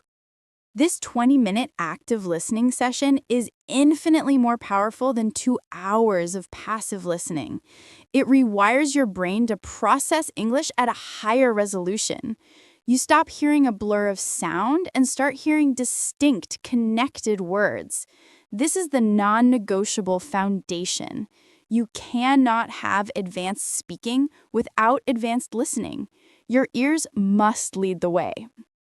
Now, let's talk about the material. Don't just choose anything. Be strategic. At the beginning of your journey from B1 to B2, use materials designed for learners. Podcasts like 6-Minute English from the BBC are perfect. The speech is clear and the vocabulary is explained. As you progress to a solid B2 aiming for C1, you must switch to authentic, native-level content. Find a topic you are genuinely passionate about, be it tech reviews, true crime, comedy, or football, and use that. Your passion will fuel your persistence through the difficult parts. You're training your ears to be a precision instrument. But what good is understanding everything if you can't respond with the same level of sophistication? This brings us to pillar 2, purposeful, mindful speaking. This is where most self-learners fail completely. They might practice speaking, but it's unfocused. They just talk and hope for improvement. Hope is not a strategy. Purposeful speaking means every time you open your mouth to practice, you have a specific linguistic goal. You are not just conveying information. You are deliberately using and testing new language. Let's break down 3 powerful techniques. First, the self-talk drill. I want you to narrate your life in English, but with a twist. Don't just say, I am making coffee. Challenge yourself. I'm grinding the coffee beans, and the aroma is intoxicating. I'm looking forward to that first reviving sip. Do you see the difference? You are actively forcing yourself to use more descriptive verbs and adjectives. You are retrieving vocabulary from your memory bank under pressure. When you can't find a word, you write it down. This turns mundane activities into a constant low-stakes practice session. Second, the recording technique. This is uncomfortable, but utterly transformative. Once a day, choose a prompt. It could be, What are the pros and cons of remote work? Or describe the most influential person in your life. Give yourself 1 minute to think, then record yourself speaking for 2 minutes. Do not write a script. Just speak. Now, here is the most important part. You must listen back to your recording. Be your own toughest critic. This is cringy, I know, but it's essential. As you listen, ask yourself these questions. Did I use vague words like good or bad instead of more precise ones? Did I make the same grammar mistakes I always make, like mixing up verb tenses? Were my sentences short and choppy? Did I use filler words like and like too much? Write down your top 3 errors from each recording. Your goal for the next day is to consciously correct one of those errors. Third, find a speaking partner, but with a new rule. Before you start your conversation, you each choose 2 target words or 1 target grammar structure you want to use. For example, your target words could be nevertheless and to take for granted. Your goal in the conversation is to use those words naturally. This shifts the focus from just chatting to actively deploying new tools from your vocabulary toolbox. It moves language from your passive understanding to your active use. This purposeful practice is how you bridge the gap between knowing a word and owning it. It's the difference between having a toolbox full of tools and actually being a skilled craftsman who knows how and when to use each one. At the C1 level, it's not about using big words to sound smart. It's about using the precise word to convey your exact meaning and tone. This mindful approach to speaking accelerates that process dramatically. All of this listening and speaking rests on a foundation of words. And that brings us to our third and final pillar, systematic vocabulary expansion. Simply put, you cannot express C2 ideas with a B1 vocabulary. The jump from B1 to C2 requires a quantum leap in your lexical resource. But learning lists of random advanced words is a waste of time. You'll forget them because they have no context or connection. We need a smarter system. The golden rule is this. Learn vocabulary in chunks, not in isolation. A chunk is a natural group of words that native speakers frequently use. It could be a collocation, words that often go together, like make a mistake, not do a mistake, heavy rain, strong wind, or a sense of humor. It could be a phrasal verb, an idiom, or a whole sentence frame. When you discover a new word during your active listening, don't just write down ubiquitous. Write down the whole chunk you heard. Smartphones have become ubiquitous in modern society. You are not just learning a word, you are learning its grammatical context and its natural habitat. This is how you avoid sounding like a walking dictionary and start sounding natural. Your vocabulary notebook should be organized by topic, not by alphabetical order. Have a section for environment, for technology, for personal relationships. When you learn a new chunk, you file it under the relevant topic. This builds a network of related words in your brain, making them much easier to recall during a conversation on that specific subject. Now for the memorization part. Rote repetition is boring and inefficient. We recommend a technique called spaced repetition. You can use physical flashcards or an app like Anki. The system shows you a word right before your brain is about to forget it, solidifying it into your long-term memory with minimal effort. But there's a catch. On your flashcard, the prompt should not just be the word. It should be a cloze test. For example, the front of the card should say, "Smartphones have become blank in modern society." Or, even better, provide the definition and ask for the word. Adjective, seeming to be seen everywhere. This forces active recall, which is far more powerful than passive recognition. Finally, and this is the C2 secret sauce, you must start exploring nuance and register. At the advanced levels, it's about understanding the slight differences between synonyms. What's the difference between angry, irate, furious, and livid? They all mean mad, but with different intensities. Register means the level of formality. You chill out with friends, but you relax in a formal meeting. You kick off a project informally, but you commence it in a report. Paying attention to these subtle distinctions is what separates a competent speaker from a truly masterful one.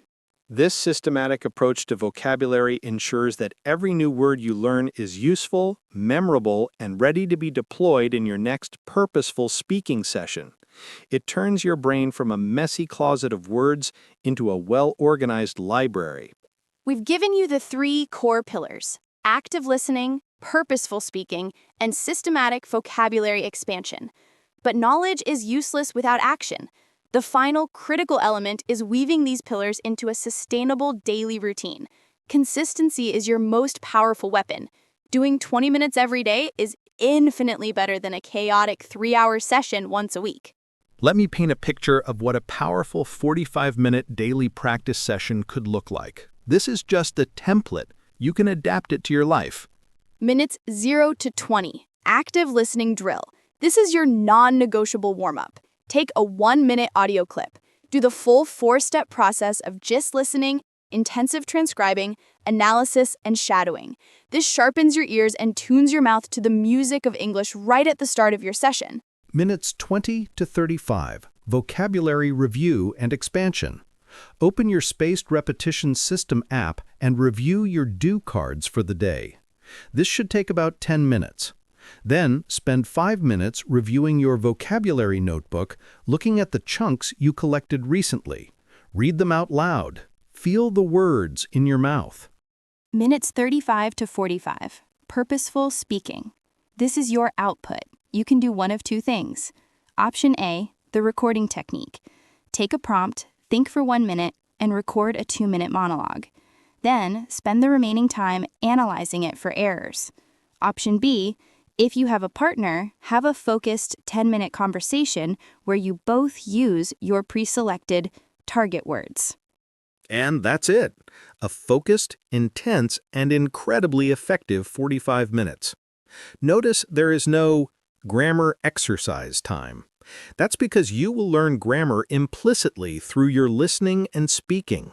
When you constantly hear and transcribe correct structures, they become ingrained. When you record yourself and catch your own grammar mistakes, you learn more than from any textbook correction. The journey from B1 to C2 is a marathon, not a sprint. There will be days you feel stuck. You will hit another, higher plateau at the C1 level. It's normal. The key is to trust the process. Track your progress in a journal. Listen to a recording from 1 month ago and hear the improvement. That is the dopamine hit that will keep you going.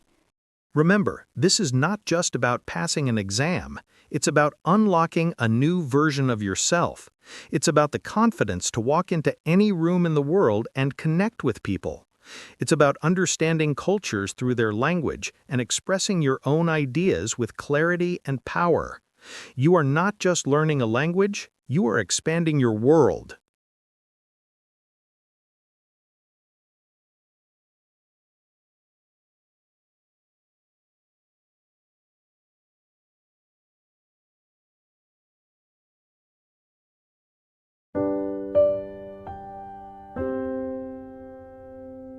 I still remember the moment everything changed for me.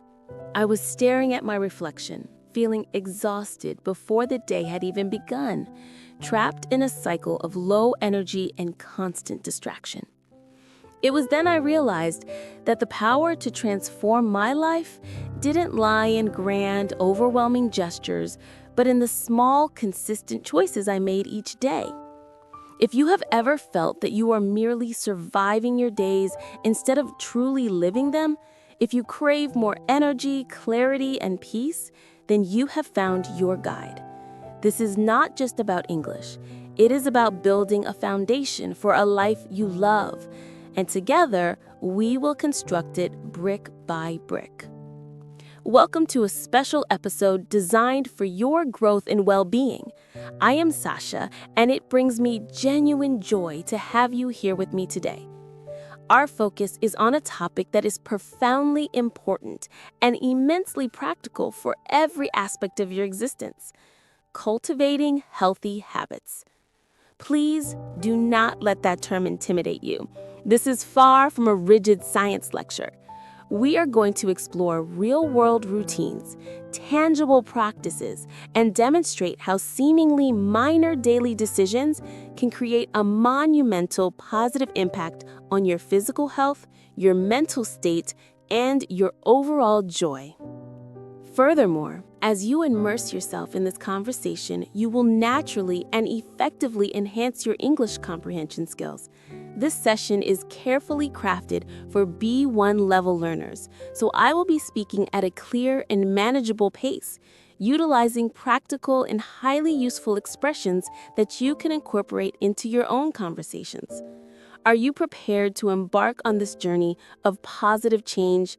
Let us take this first crucial step together.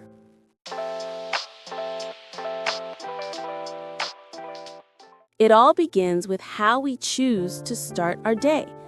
I am a firm believer that the initial hours after you wake up possess the unique power to set the tone for everything that follows. This conviction is why my personal commitment to healthy habits is anchored in my morning routine. Each day, my alarm gently sounds at 6:30 a.m.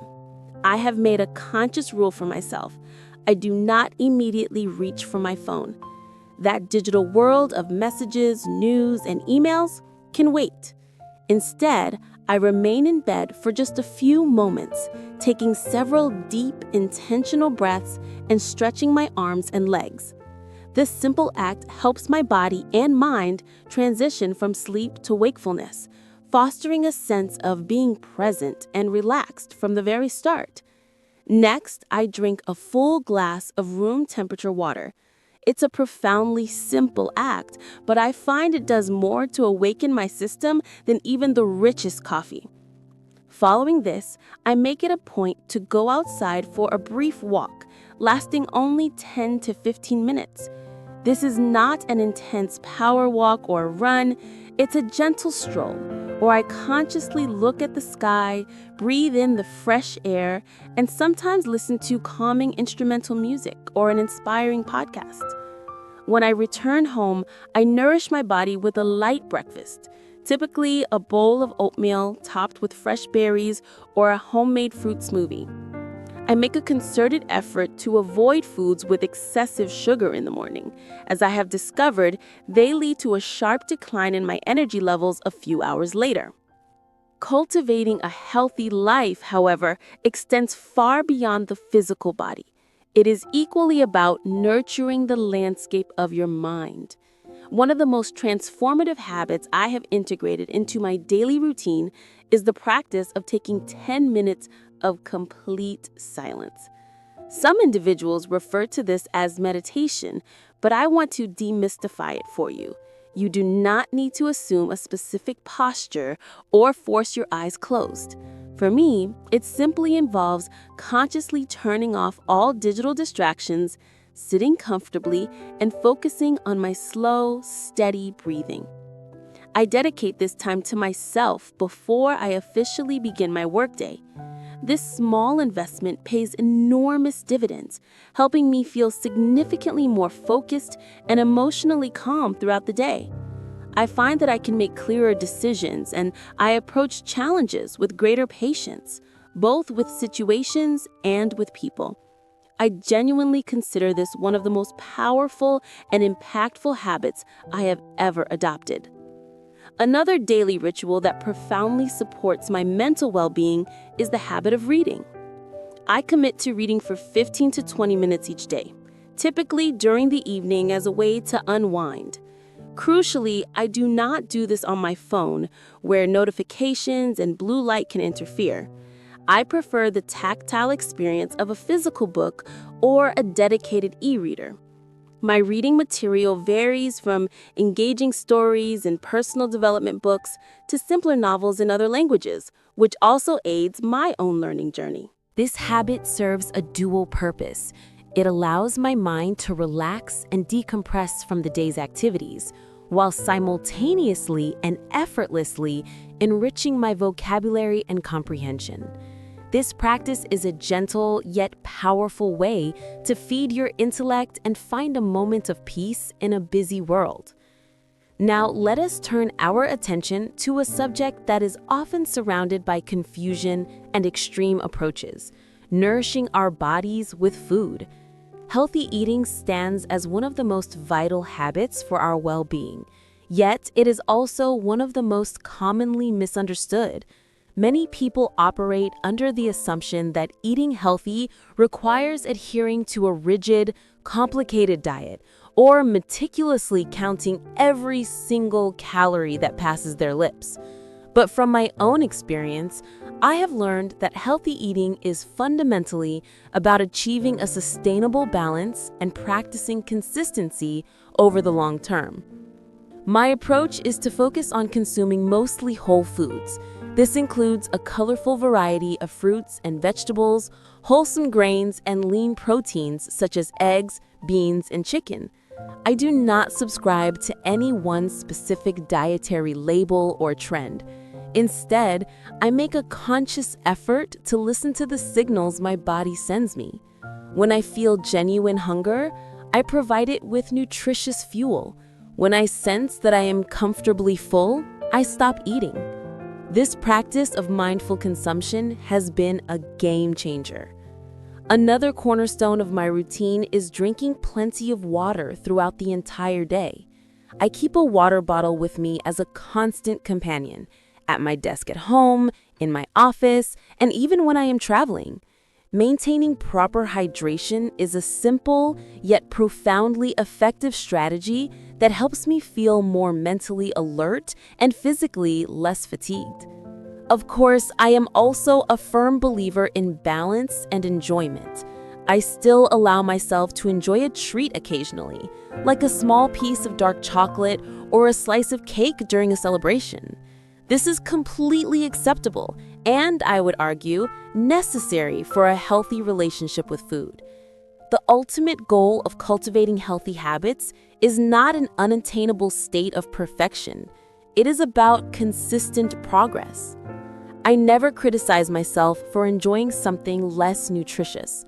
I simply focus on making more nourishing choices the majority of the time, understanding that each positive choice contributes to a larger pattern of well-being. Let's talk about moving your body, an essential ingredient for vitality that many people approach with dread. I want to clarify a crucial point from the very beginning. The objective is not necessarily to become a dedicated gym enthusiast.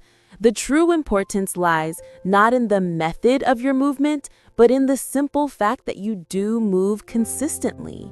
For me, physical activity is a non-negotiable part of my everyday life, but it does not require hours of grueling exertion. I commit to doing something active each day, and the form it takes varies. Some days, this means going for another refreshing walk. On other days, it involves a session of light stretching or following a short guided online workout. When I have more time and energy, I love to put on my favorite music and dance freely around my living room. It is an incredibly fun activity that instantly lifts my mood and reminds me that movement can be a source of joy. I am also very mindful of the dangers of prolonged sitting, especially when working from home. To counter this, I use a simple timer to remind myself to stand up and move for a few minutes every hour. I will walk around my apartment, stretch my limbs, or sometimes do a few bodyweight squats. These micro habits might seem insignificant on their own, but their cumulative effect is powerful. They maintain my physical flexibility and ensure my mind remains clear and sharp. If you find traditional forms of exercise unappealing, that is perfectly fine. The key is to discover a physical activity that you genuinely enjoy. Perhaps it's swimming, gardening, playing a sport, or simply playing actively with your children. The ultimate goal is to incorporate enjoyable movement into your life to stay active and healthy, not to endure a daily session of suffering. Now we must address an element that touches all our modern lives: our relationship with technology. I use digital devices, my smartphone, computer, and television daily, as most of us do. Technology offers incredible utility and connection. However, it can easily transform from a useful tool into a significant source of distraction and anxiety if we do not establish conscious boundaries. This is precisely why I have prioritized creating a habit of digital balance. I implement specific, non-negotiable rules for myself. For instance, I have declared meals to be sacred, device-free times. I do not check my phone while eating, whether I am alone or with others. This allows me to fully focus on my food and any company I have. Furthermore, I enforce a strict screen curfew, avoiding all screens for at least 30 minutes before I plan to sleep. Instead, I might listen to soft music or read a physical book, activities that genuinely help my mind unwind and prepare for rest. Another transformative habit has been the deliberate management of my notifications. I once received a constant stream of alerts from every app imaginable, social media, news, games, and it was incredibly disruptive to my focus and peace. Now, I have turned off nearly all non-essential notifications. I only permit alerts for truly important communications, like direct phone calls or messages from immediate family. This single change has dramatically increased my ability to remain focused and present in my real-life activities and interactions. Additionally, I try to designate one day each week, typically a Sunday, as a time for consciously reduced screen time. I spend these hours outdoors, connecting with friends or family, or simply enjoying quiet analog hobbies. This practice provides my brain with a critical period of recovery from digital stimulation and helps me feel more grounded and connected to the tangible world around me. When people inquire about how I maintain my health and energy, my answer is always the same. I simply do my very best each day, and I intentionally keep my approach simple and manageable. You do not require a flawless, military precision routine to experience better health and well-being. What you truly need is to begin taking small, consistent steps forward. Perhaps your starting point is drinking 1 glass of water first thing in the morning. Maybe it is committing to a 5-minute walk each afternoon. It could even be the decision to turn off your phone for 1 uninterrupted hour each evening. These individual actions may appear minor in isolation, but they are powerful because they accumulate over time. Small, deliberate changes, consistently practiced, lead to significant, life-altering results. And when you begin to feel better physically and mentally, every other aspect of your life naturally improves. You will notice a positive shift in your energy levels, the quality of your relationships, and even in your capacity to learn and retain new information, such as the English language. This holistic improvement is the true reward for your dedication. The journey of 1,000 miles truly does begin with a single step. And each healthy habit you adopt is one of those steps toward a more vibrant life. I want to draw your attention to what is perhaps the most underestimated healthy habit of all: the profound power of rest. In our achievement-oriented culture, many people operate under the assumption that being healthy means constantly being in motion, always accomplishing something. However, I have learned that dedicated rest is just as crucial as purposeful action. Your body and your mind are not machines. They require regular periods of recovery to function at their best. For me, prioritizing high-quality sleep is non-negotiable. I make a consistent effort to go to bed at roughly the same time every single night. and I maintain this schedule on weekends as well. My wind-down process begins around 9:30 in the evening. I start by dimming the bright lights in my home and lowering the volume of any background music. Most importantly, I stop using my phone and computer, placing them outside of my bedroom to avoid temptation.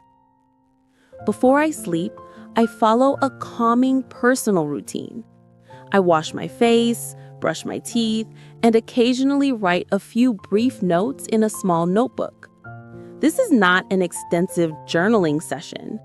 I simply jot down a couple of thoughts I had during the day or express gratitude for one or two positive things that happened. This habit serves as a mental closure for the day, helping me release any lingering stress or anxiety. When I consistently get good sleep, I feel the benefits in every conceivable way. I wake up with more natural energy, I maintain a calmer emotional state throughout the day, and I find I can make more thoughtful decisions. Sleep is not a waste of time or a period of inactivity. It is a basic, non-negotiable human need, and giving it the respect it deserves is one of the most powerful choices you can make for your overall health. Now, I want to address a challenge that nearly every person encounters on their journey toward better habits: the natural ebb and flow of motivation. It is wonderfully easy to feel enthusiastic at the very beginning. You might declare with certainty, "I will eat healthier starting tomorrow," or "I am going to walk every single day."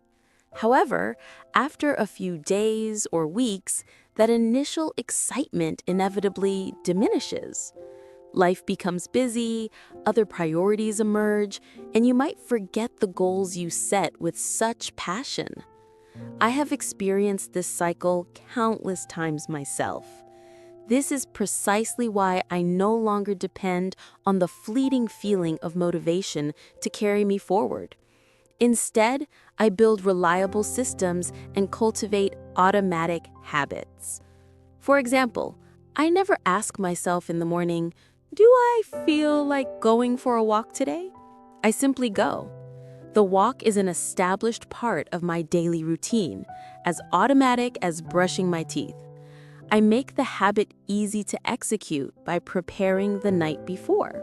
I lay out my walking shoes and fill my water bottle. By doing this, I remove the need to make a decision in the moment. This strategy conserves my mental energy for more complex decisions later in the day. Another powerful tactic that works exceptionally well for me is the conscious celebration of small wins. If I manage to drink an extra glass of water today, I quietly acknowledge it with a "well done." If I successfully limited my screen time, I notice that achievement and allow myself to feel a sense of pride. These minor victories create positive momentum, and they serve as important reminders that I am moving in the right direction, even if the individual steps seem tiny. It is vital to remember that building healthy habits is not a race to a finish line.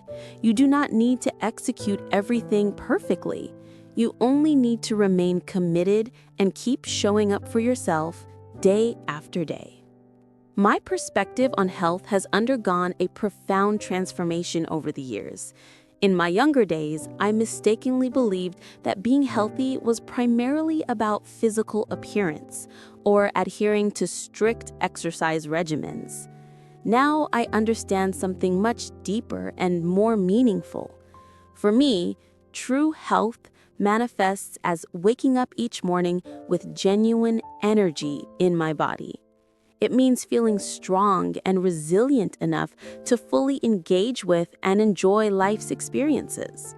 It involves having sufficient mental space to think with clarity, to extend kindness to others, and to remain open to learning new things. Healthy habits are far more than mere tools for physical maintenance. They represent a fundamental form of self-respect. When I choose to drink water throughout the day, I am silently communicating to myself that my body matters and deserves proper care. When I prioritize taking a walk, I am affirming that my energy and vitality are important. When I consciously select rest over additional work, I am declaring that I deserve peace and recovery. This shift in perspective transforms daily routines from chores into acts of self-worth. And this truth applies equally to you. You absolutely deserve to feel good, both in your physical body and within your mind.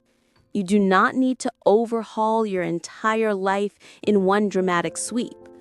The most effective approach is to choose just one small, kind habit and begin there. Perhaps it is that single glass of water in the morning. Maybe it's a 5-minute walk around your neighborhood. It could be the simple act of turning off your phone 30 minutes before bed. Select one habit that feels manageable. Commit to it consistently. Allow it to become a natural, ingrained part of your life, and let its positive influence gradually expand into other areas. Before we bring our discussion to a close, let me provide you with a clear and concise summary of the fundamental healthy habits we have explored together. These are straightforward practices, yet when performed regularly, they possess the remarkable ability to create substantial positive change in your quality of life. First, begin your day with mindful intention. Wake up calmly, stretch your body gently, and hydrate with a glass of water to activate your systems.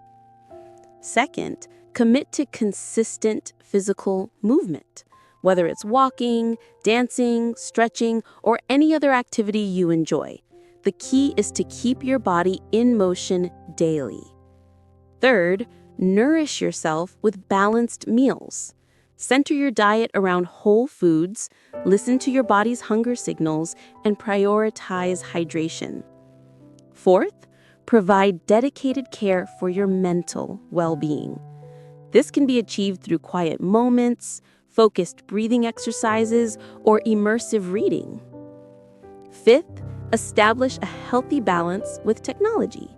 Intentionally limit digital distractions and protect your personal time from unnecessary interruptions. Sixth, honor your fundamental need for quality rest.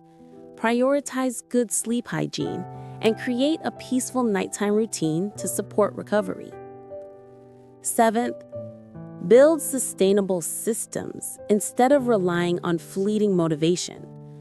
Remember that consistent habits will carry you further than temporary enthusiasm. Eighth, acknowledge and celebrate your small victories. Every positive choice you make, no matter how minor it seems, contributes to your overall progress. You are not expected to implement all of these practices simultaneously. The most effective strategy is to select just one habit that resonates with you. Make it a non-negotiable part of your daily life. Once that habit feels automatic and effortless, you can then consider introducing another one. I want to leave you with this essential reflection.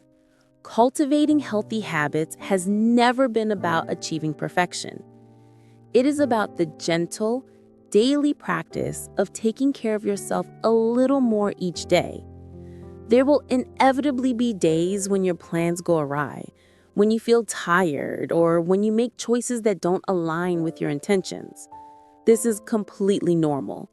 You are human, not a machine.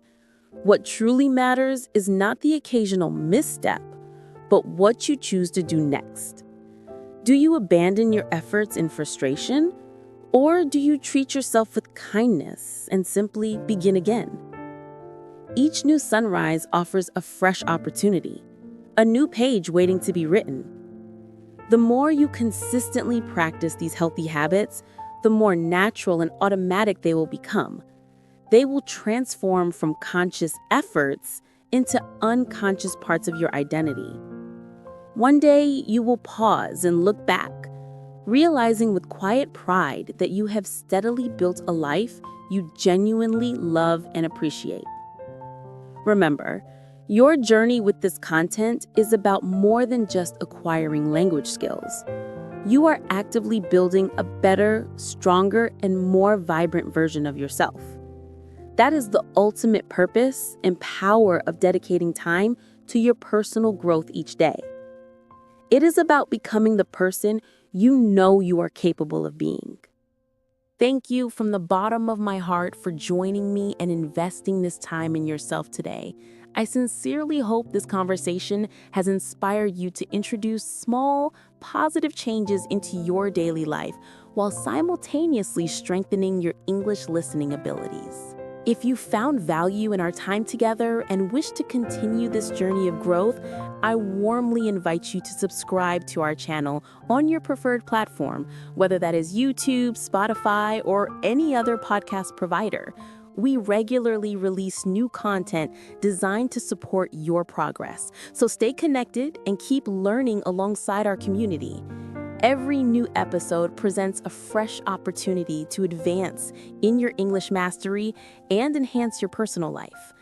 Until we meet again, please remember to treat your body with care, nurture your mind with kindness, and continue to express yourself with confidence and power. Goodbye for now.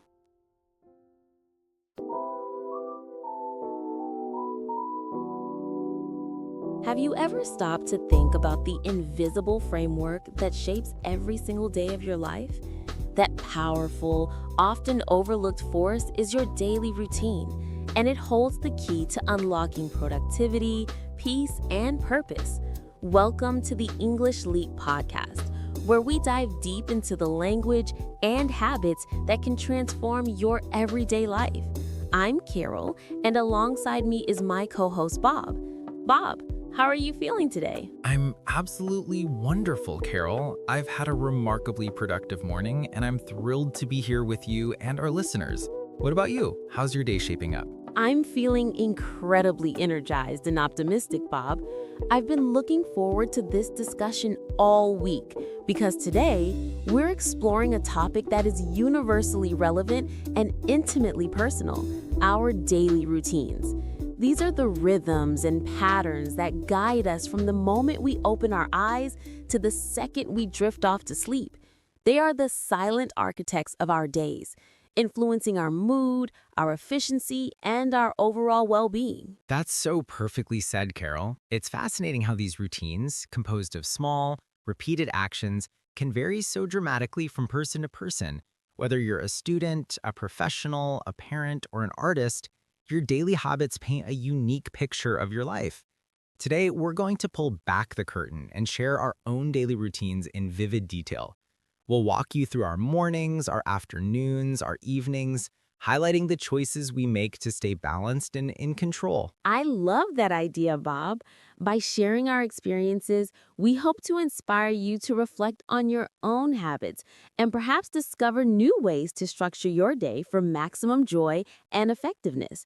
But it's not just about us talking.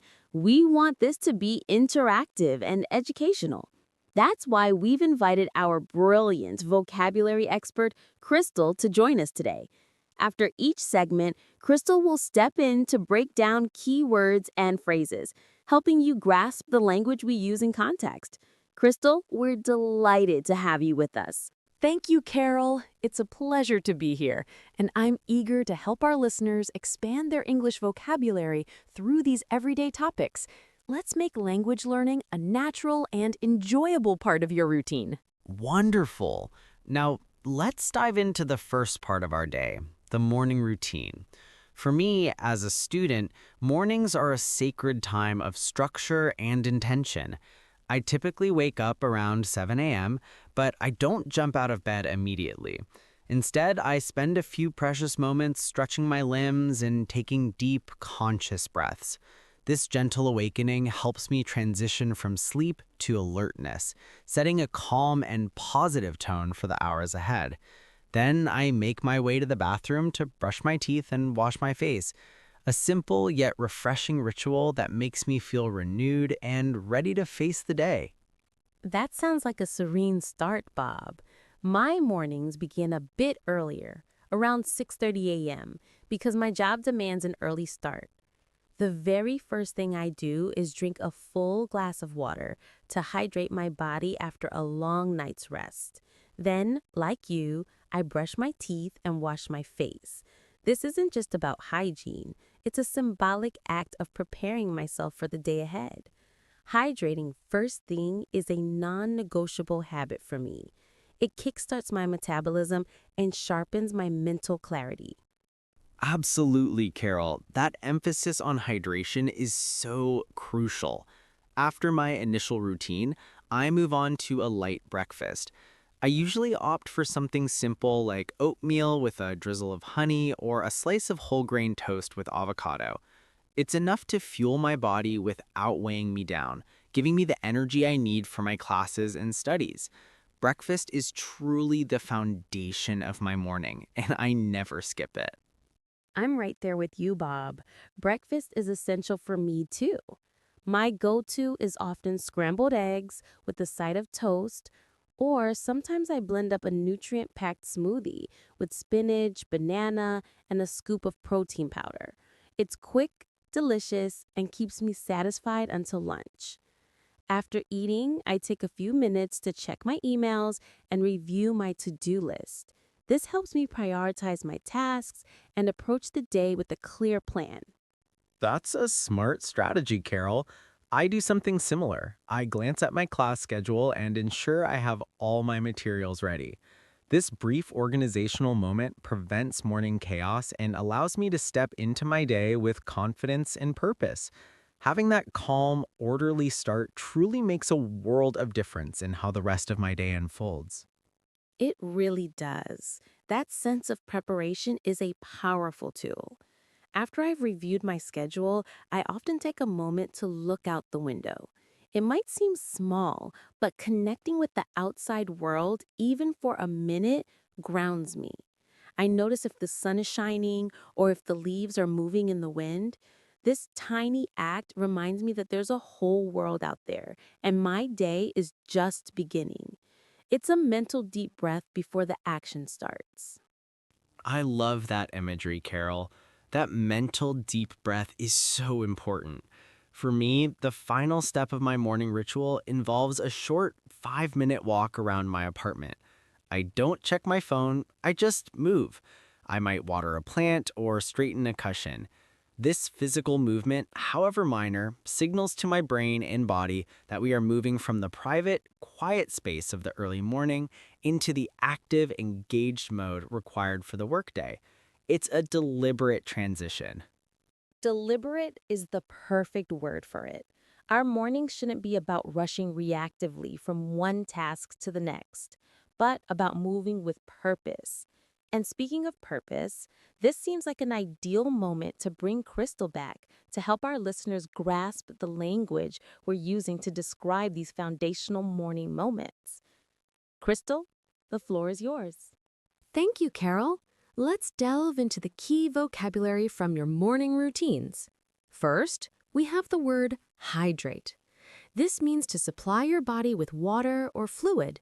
When Bob drinks a glass of water first thing, he is hydrating. Next, light breakfast.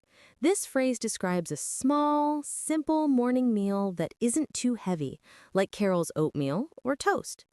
It provides energy without causing sluggishness. That's a crucial distinction. A light breakfast fuels you without weighing you down. Exactly. Another term you both used was to-do list. This is a noun referring to a list of tasks or duties one plans to accomplish. Checking a to-do list, as you both do, is a common organizational strategy. Then we have the word stretch. In this context, it means to extend your limbs or body to improve flexibility and relieve muscle tension, which is what Carol does upon waking. Finally, let's look at non-negotiable. Bob described hydrating as a non-negotiable habit. This adjective means something that is essential and not open to debate or change.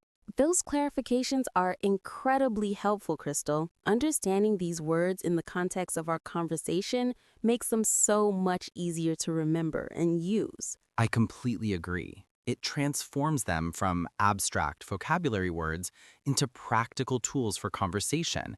Now, as our mornings transition into the busier parts of the day, it's a perfect time to shift our focus to the afternoon. For me, the afternoon is when I hit my peak concentration. My classes and study sessions are typically in full swing and I'm fully immersed in my work. That's fascinating, Bob. My afternoons are usually the most demanding part of my day as well, filled with meetings, project deadlines, and collaborative work. The momentum from a well-structured morning carries me forward, but I've learned that the afternoon requires its own unique set of strategies to maintain that energy and focus. What kind of strategies do you employ, Carol? I find that if I have a long study block, I absolutely must incorporate short breaks. I use a timer to work in focused bursts, and when it goes off, I force myself to step away from my books. I might stand up and stretch, walk to the kitchen for a glass of water, or just look away from my screen for a few minutes. This isn't a waste of time, it's an investment. It keeps my mind from becoming fatigued and helps me retain information much better. That is a profoundly smart approach, and it's one I've adopted in my professional life too. The concept of strategic breaks is invaluable. Even when my schedule is packed with back-to-back meetings, I guard the few minutes between them fiercely. I don't immediately jump to the next email. Instead, I use that time to stand up, maybe do a couple of neck rolls, take a few sips of water, and mentally prepare for the next discussion. This prevents that feeling of being completely drained by 3 p.m. Yes, that mid-afternoon drain is a real phenomenon.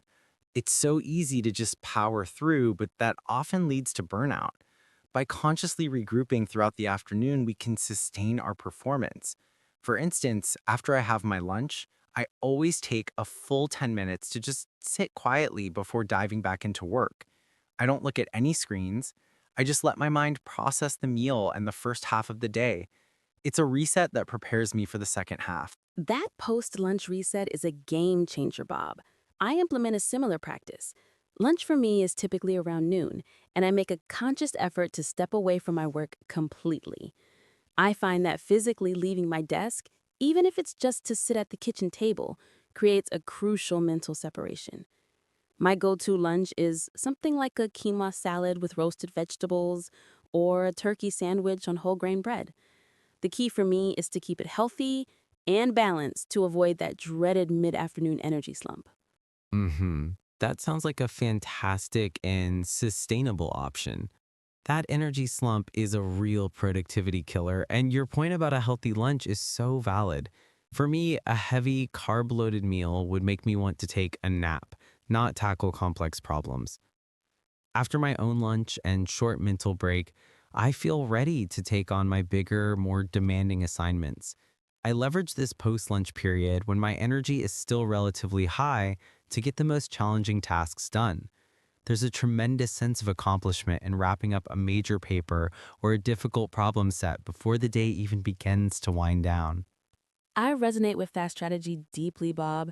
After lunch, I also enter a highly productive phase where I focus on my key projects that require deep, uninterrupted concentration.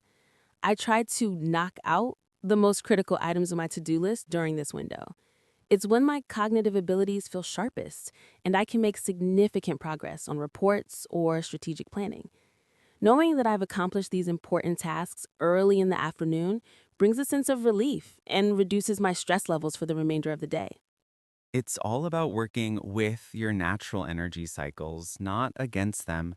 And it's amazing how understanding a few key terms can help us articulate these strategies more clearly. Crystal, would you mind walking us through the vocabulary we naturally used in our discussion about the afternoon? Certainly, Bob. Let's break down these very practical terms. First, focused. This describes a state of giving your full attention to something, which is how Carol described herself during her afternoon study sessions. Next, we have recharge. This verb means to regain energy, which is what you both achieve by taking those essential short breaks throughout the day. Those breaks are truly my lifeline sometimes. They are vital. Another useful word is regroup. This means to take a moment to reorganize your thoughts and prepare for the next part of the day, much like Bob does after his lunch. Then we have the adjective sluggish. This describes that feeling of being slow and lacking energy, which can often happen after a heavy lunch, but something you both actively avoid. We certainly try. And finally, two excellent informal phrases. Knock out, which you both used, is a phrasal verb meaning to complete a task efficiently and with force. And energy slump is a noun phrase referring to that noticeable dip in energy, usually in the mid-afternoon. Those are the key terms for your afternoon routines. Thank you so much, Crystal. It's incredibly helpful to have these concepts broken down so clearly. Now that we've navigated the productive hustle of the afternoon, it feels like the perfect time to transition into talking about our evening routines. This is the part of the day dedicated to unwinding and decompressing after all the mental exertion. I couldn't agree more, Carol. Evenings are my sanctuary for relaxation after a busy day of classes and studying. For me, the process of winding down begins almost immediately after I finish my dinner. I find that a short, gentle walk around my neighborhood is the ideal way to start de-stressing. It's not about exercise. It's about movement, fresh air, and allowing my mind to process the day. It's a peaceful and deliberate way to signal to my brain that the workday is over and rest time has begun. I completely relate to that, Bob. Establishing that clear boundary between the active day and the restful evening is so important. My own unwinding process begins in the kitchen. Dinner for me is usually around 7 p.m., and I prioritize making something that is both simple and deeply satisfying. I find the act of cooking itself to be quite therapeutic. A typical dinner might be a piece of grilled salmon with a side of steamed broccoli and quinoa, or perhaps a vegetable stir-fry with tofu and a light ginger sauce. It's about nourishing my body after a long day without spending hours on preparation. That sounds both delicious and wonderfully balanced, girl. My approach to dinner is quite similar in its simplicity. I often prepare meals that are quick to assemble but full of flavor, like a whole wheat pasta dish with a fresh tomato and basil sauce, or a brown rice bowl topped with black beans, corn, and avocado. The goal is to feel satisfied but not overly full. Once the meal is over, I move into a nightly hygiene ritual that, for me, acts as a powerful psychological signal. Oh, please do elaborate, Bob. What does that ritual look like for you? It's the consistent act of brushing my teeth and washing my face thoroughly. This isn't just about cleanliness. It genuinely feels like I am pressing a reset button for my entire system. It's as if I am literally washing away the grime and stress of the day. This simple 5-minute routine marks the definitive end of the day's activities and the beginning of my personal quiet time. It's a small habit, but its impact on my mental state is profound. I love the metaphor of a reset button. That perfectly captures the feeling. I have an identical practice. That final bathroom routine of brushing my teeth and washing my face is a non-negotiable for me as well. It's a moment of self-care that makes me feel refreshed and physically prepared for a restful sleep. After completing that, I feel a shift within myself, a gradual slowing down that allows me to fully release the day's tensions. It's remarkable how such a simple act can hold so much power. What do you do following that reset moment, Carol? How do you transition further towards sleep? My preferred method to wind down is with a cup of caffeine-free herbal tea, like chamomile or peppermint.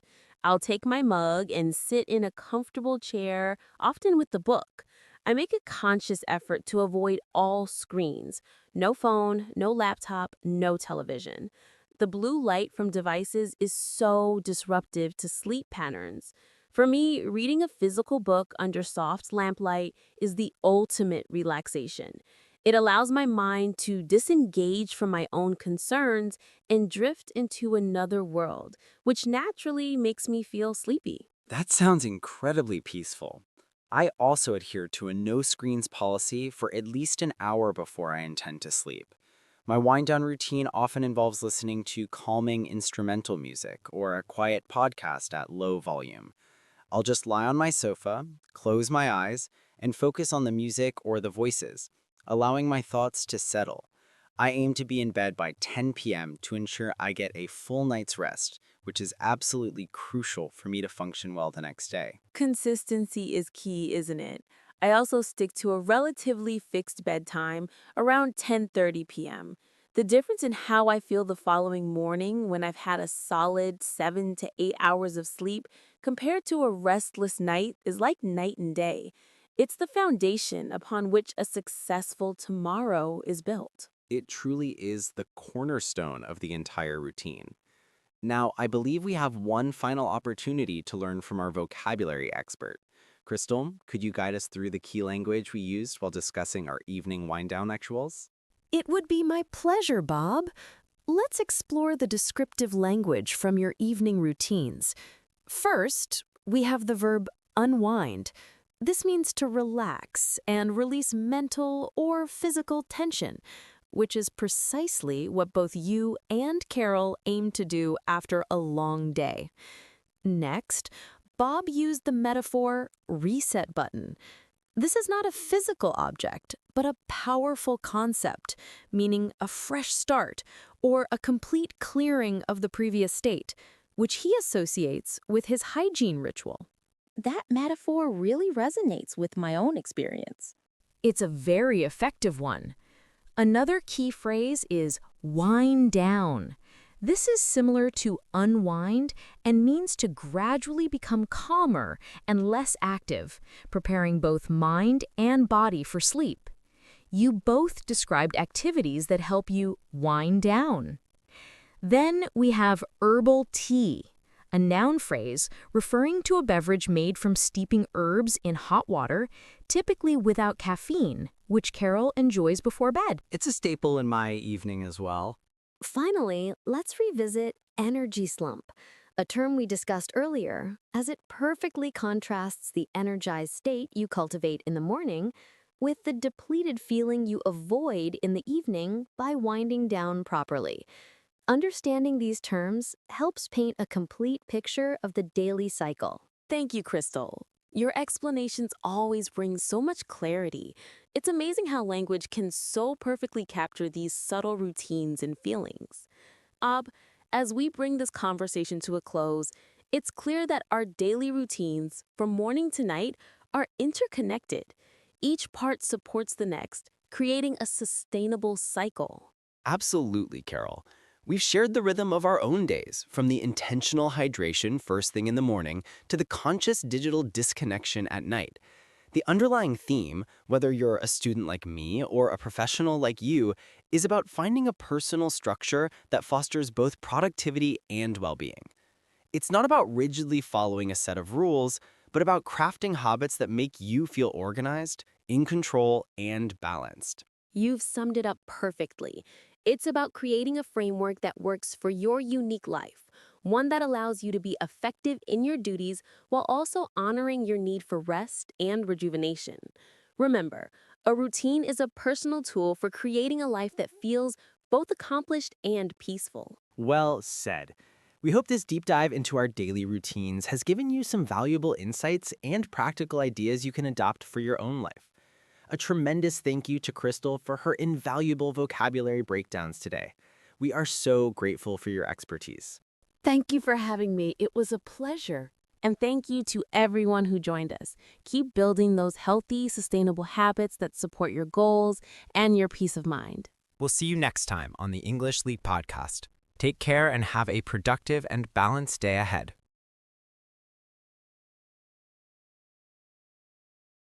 My mind was a frantic, overheating switchboard, and I was losing the battle.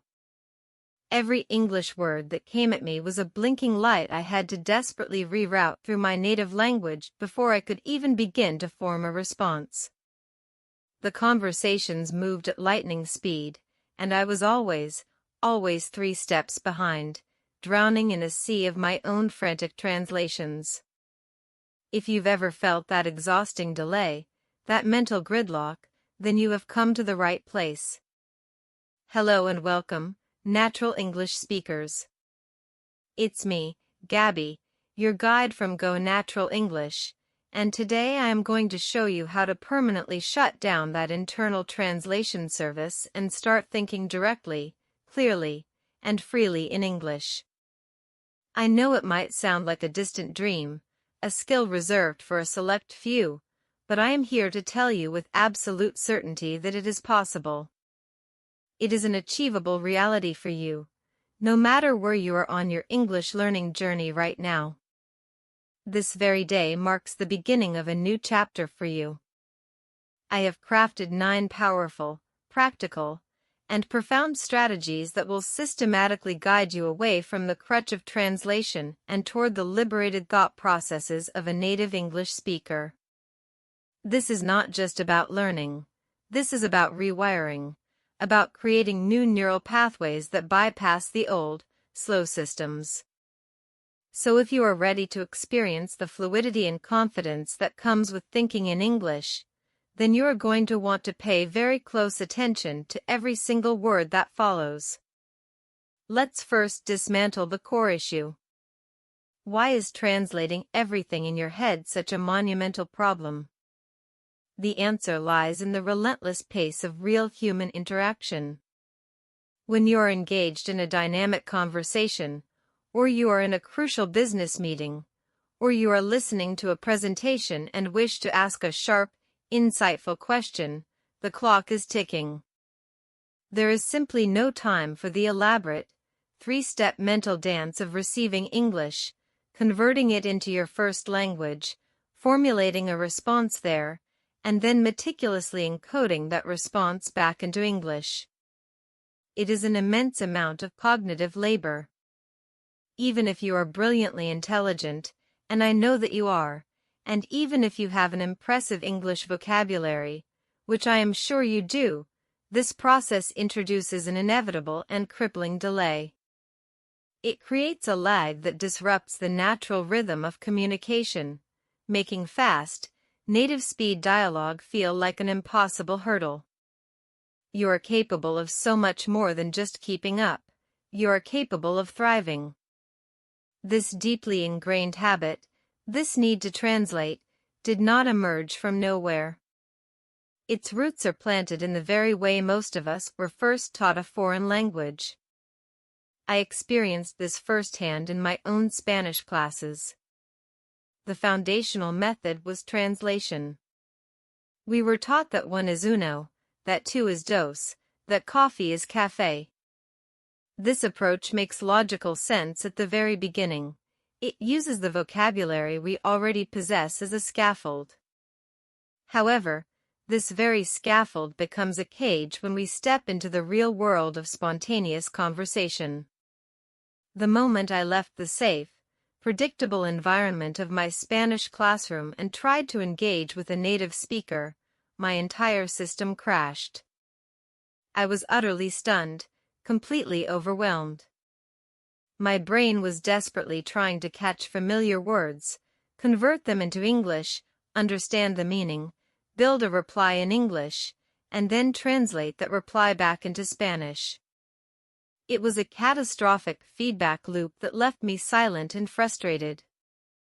I do not want you to ever have to feel that particular brand of helplessness. Perhaps you already know it all too well. But that chapter ends now. Let us begin this transformation with something beautifully simple and incredibly effective. We are going to start small. You would not attempt to consume an entire feast in a single, giant bite. You would take manageable portions, savoring each one. We must apply the same wisdom to mastering English. The goal of understanding every single word and responding with perfect fluency is that grand feast. It is a magnificent objective, but to reach it, we must start with small, deliberate, and thoroughly digested bites. My first strategic tip for you is to seamlessly weave English into your small, daily routines. Integrate the language into the mundane, automatic tasks that already fill your day. This does not require extra time, it requires a shift in intention. For instance, I make it a habit to take my dog out for a walk or a run daily. During these outings, I often talk to him. Typically, I speak in English, but sometimes, just to keep him on his toes, I will switch to Spanish.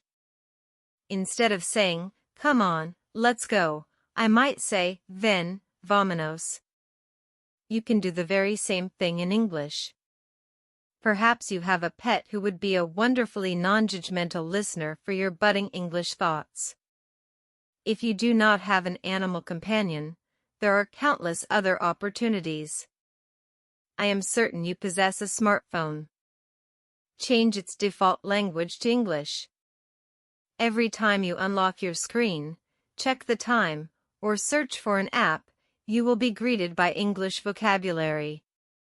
This is a perfect example of a daily activity, something you likely do dozens of times a day, that you can effortlessly convert into a micro-lesson. This constant, passive exposure is more powerful than you may realize. It begins to normalize the language, moving it from a subject you study to a tool you use. It creates a low-pressure environment where English simply exists around you. I want you to actively consider your own life. What other small, repeated activities define your day? Could you think through the steps of making your morning coffee in English? Could you name the items you see on your commute? The possibilities are endless, and this is where you begin to build your foundation. You are not just learning English, you are living it in small, sustainable pieces.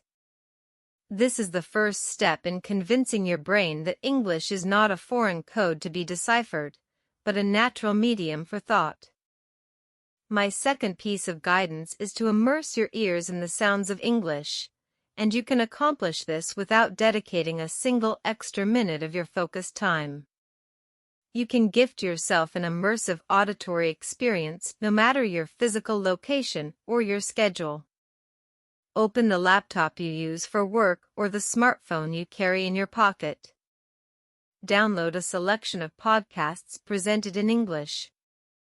Tune into an internet radio station that broadcasts in English. Play an English language video from YouTube or a show from Netflix and let it become the soundscape for your other activities. The key here is to let it play in the background while you are engaged in tasks that do not demand intense intellectual focus. I personally adore this technique. When I am occupied with household chores, such as tidying my office, organizing my bookshelf, or doing laundry, I almost always have audio playing in a language I am striving to learn. I find that music is a particularly potent vehicle for this. I love absorbing the lyrics and rhythms of songs in Spanish, Portuguese, and other languages. Most recently, I was listening to a classic salsa song titled Loraris on repeat. The melody begins to seep into your subconscious, and the words, through sheer repetition, start to find a home in your memory. I highly recommend exploring music in English that you genuinely enjoy. The emotional connection to a song makes the associated language far more memorable. But the core principle remains: surround yourself with the authentic rhythm and flow of spoken English, even when you are only half listening. Your brain is still absorbing the patterns, the intonation, and the cadence, all of which are critical components of thinking in the language. Now, let us move to a more proactive and powerful mental exercise. My third suggestion is to actively engage in prediction and planning. Before you enter a situation where you will need to use English, I want you to take a few moments to guess and visualize what will be said. Whether you are heading into a business meeting, a casual social gathering, or even just planning to watch an English presentation, close your eyes and run through the scenario in your mind. Anticipate the questions that might be asked. Formulate the common greetings and responses you are likely to hear. Plan out the key points you yourself might want to express. This act of mental rehearsal is like giving your brain a detailed map before a journey. When you predict the linguistic landscape based on your life experience and the context of the situation, you are preloading relevant vocabulary and grammatical structures into your working memory. This preparation builds a tremendous amount of confidence because you are no longer entering the situation cold. You have already begun the conversation in the safety of your own mind. You will be genuinely surprised at how often, perhaps 8 out of 10 times, your predictions will be correct. Of course, it is crucial to remain flexible and not become attached to a specific script. People are wonderfully unpredictable, and they certainly are not privy to the dialogue you have envisioned. However, the simple act of exploring the different possibilities and preparing your mind to receive information in English will dramatically increase your processing speed and your ability to respond naturally, because you are already thinking in English during your preparation. This leads us directly to my fourth, and perhaps most crucial, tip for liberating your mind from translation. You must consciously stop learning English exclusively through translation. This is an essential paradigm shift, especially once you have moved beyond the absolute beginner stage. We must transition from learning through the filter of our native language to learning through direct association. This means connecting the English word not to a word in your language, but directly to the concept, the object, the action, or the feeling it represents. Learn through rich, multisensory experience. Learn by observing, by watching, by listening intently, and by engaging with the world through the lens of English. You must forge a direct mental link between the word book and the physical object you hold in your hands, the feel of the cover, the smell of the pages, the act of reading, not to the word livro or kitab. Words are merely symbols, a collection of letters. The true, profound meaning is the understanding itself, the concept in your mind, and you must learn to attach that concept directly to the English symbol. I hope this makes perfect sense, as it is the bedrock of fluent thought. To facilitate this shift, you need to take a very concrete action. You must stop using a bilingual dictionary. The most beneficial use for your old bilingual dictionary, the one that lists English words alongside their native language equivalents, is as a coaster to protect your furniture from coffee cup rings. I am completely serious. If you continue to rely on it, you are perpetually practicing and reinforcing the very habit of translation we are trying to break. The tool you must embrace wholeheartedly is the monolingual English dictionary. Monolingual means it uses only one language, English to English. This is your new best friend on this journey. When you look up a word like resilient, instead of seeing a simple equivalent in your native tongue, you will read a definition like able to withstand or recover quickly from difficult conditions. This single act does something remarkable. It forces your brain to remain within the English ecosystem. You are not jumping between linguistic worlds, you are expanding your understanding within one. You encounter new words in the definition itself, exponentially building your vocabulary in a cohesive, interconnected web of meaning. This is how you start to build a mind that operates in English. My sixth strategy is a tactile and visual one, perfect for making English a tangible part of your physical world. I want you to label the objects in your immediate environment in English. You can do this in two powerful ways. The first is purely mental. Simply look around the room you are in right now and name every object you see in English. Laptop, desk, window, chair, lamp, book. This is a rapid-fire exercise you can do anywhere, anytime. The second, more immersive method is to physically write the English words on paper strips or sticky notes and attach them directly to the objects.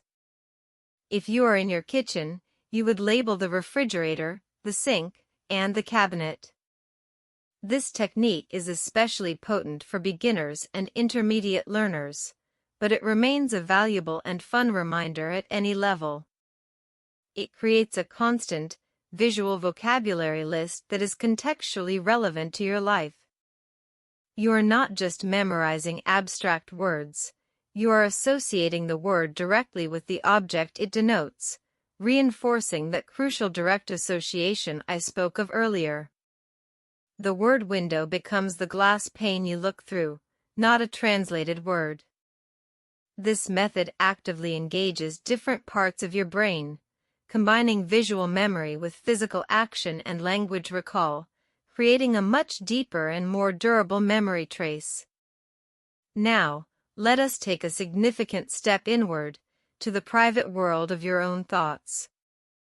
My seventh tip is to begin talking to yourself in English. I cannot overstate the profound benefits of this simple practice.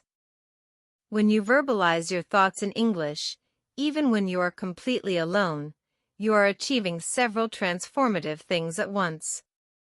You are practicing your pronunciation, your speaking fluency, and your vocabulary recall in a safe, pressure-free environment. Most importantly, you are actively developing and strengthening the neural pathway for thinking in English. You might be wondering what exactly you should say and when you should do this. Firstly, I highly recommend doing this in the privacy of your own home, perhaps when you are getting ready in the morning or preparing a meal, somewhere you won't be overheard by coworkers or family who might not understand your mission. What should you talk about? Anything.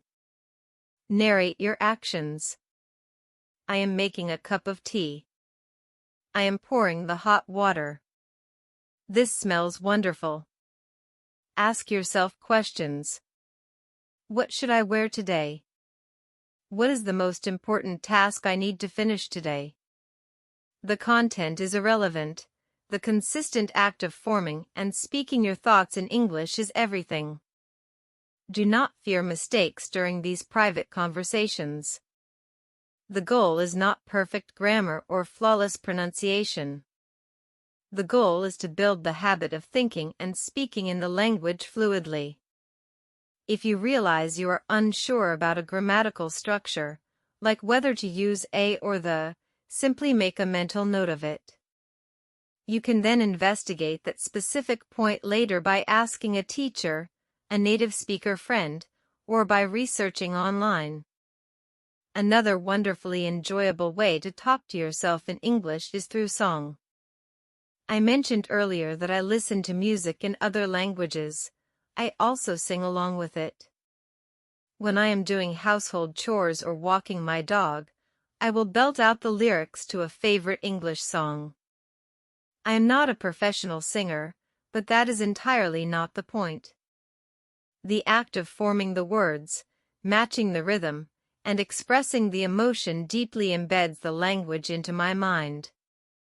This brings me to my eighth technique, which is to anchor your day with a powerful English mantra. A mantra is a short, positive phrase that you repeat to yourself to create a specific mindset. I want you to choose a simple, affirmative statement in English and make it your personal motto.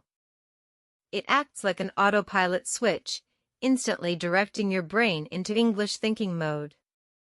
My own phrase might be, I am improving my English every single day. I would say this out loud with conviction and emotion, perhaps first thing in the morning. If I were learning Portuguese, I would do the same in that language. The emotion is critically important here. Say it with belief, with energy, with a smile. Even if you feel a little silly, this emotional charge signals to your brain that this is important. It lifts your spirits, provides a boost of motivation, and directly fuels your language acquisition skills by connecting positive feelings to the process. Finally, we arrive at the ninth and perhaps most compassionate piece of advice. Do not attempt to do everything at once. The path to thinking fluently in English is a marathon, not a sprint. Your goal should not be to force yourself to think in English every waking moment from this very day forward. That is a recipe for mental exhaustion and frustration. Instead, I want you to commit to doing just a little bit each day. Start with a goal that is so small, so undeniably achievable, that you cannot possibly fail. Start with 30 seconds. I am absolutely certain that you can dedicate 30 seconds to thinking purely in English. You can make this even more concrete by using technology as your ally. Set a daily alarm on your phone for a specific time, perhaps 9 a.m. Label the alarm "Think in English." When it goes off, also set a timer for 30 seconds. For that half-minute, let your internal monologue run only in English. It does not matter how simple or even silly the thoughts are. You can repeat, "Hello. It is a beautiful day. I am happy. I am learning," over and over. If that is all you can manage, that is a perfect and powerful start. I know you are capable of far more complex thoughts, but the complexity is not what matters at the beginning. What matters is the consistent, daily act of starting. What matters is that you build the muscle memory for this new way of being. If you perform this small ritual every day, you will soon find that those 30 seconds effortlessly stretch into a minute, then 5, and then you will realize you have been thinking in English for an entire morning without even noticing the transition. If these strategies resonate with you, if you feel a spark of excitement at the prospect of a fluid, translation-free mind, I would love to hear from you. Share your thoughts in the comments below. Tell me which tip you are most excited to try. If you know a friend who is also on this journey with English or any other language, please share this video with them, as these principles apply to mastering any new language. Thank you so much for investing this time in yourself and your English. Remember to subscribe to the English Dictionary channel here on YouTube for more lessons that empower you. I will see you again very soon. Bye for now.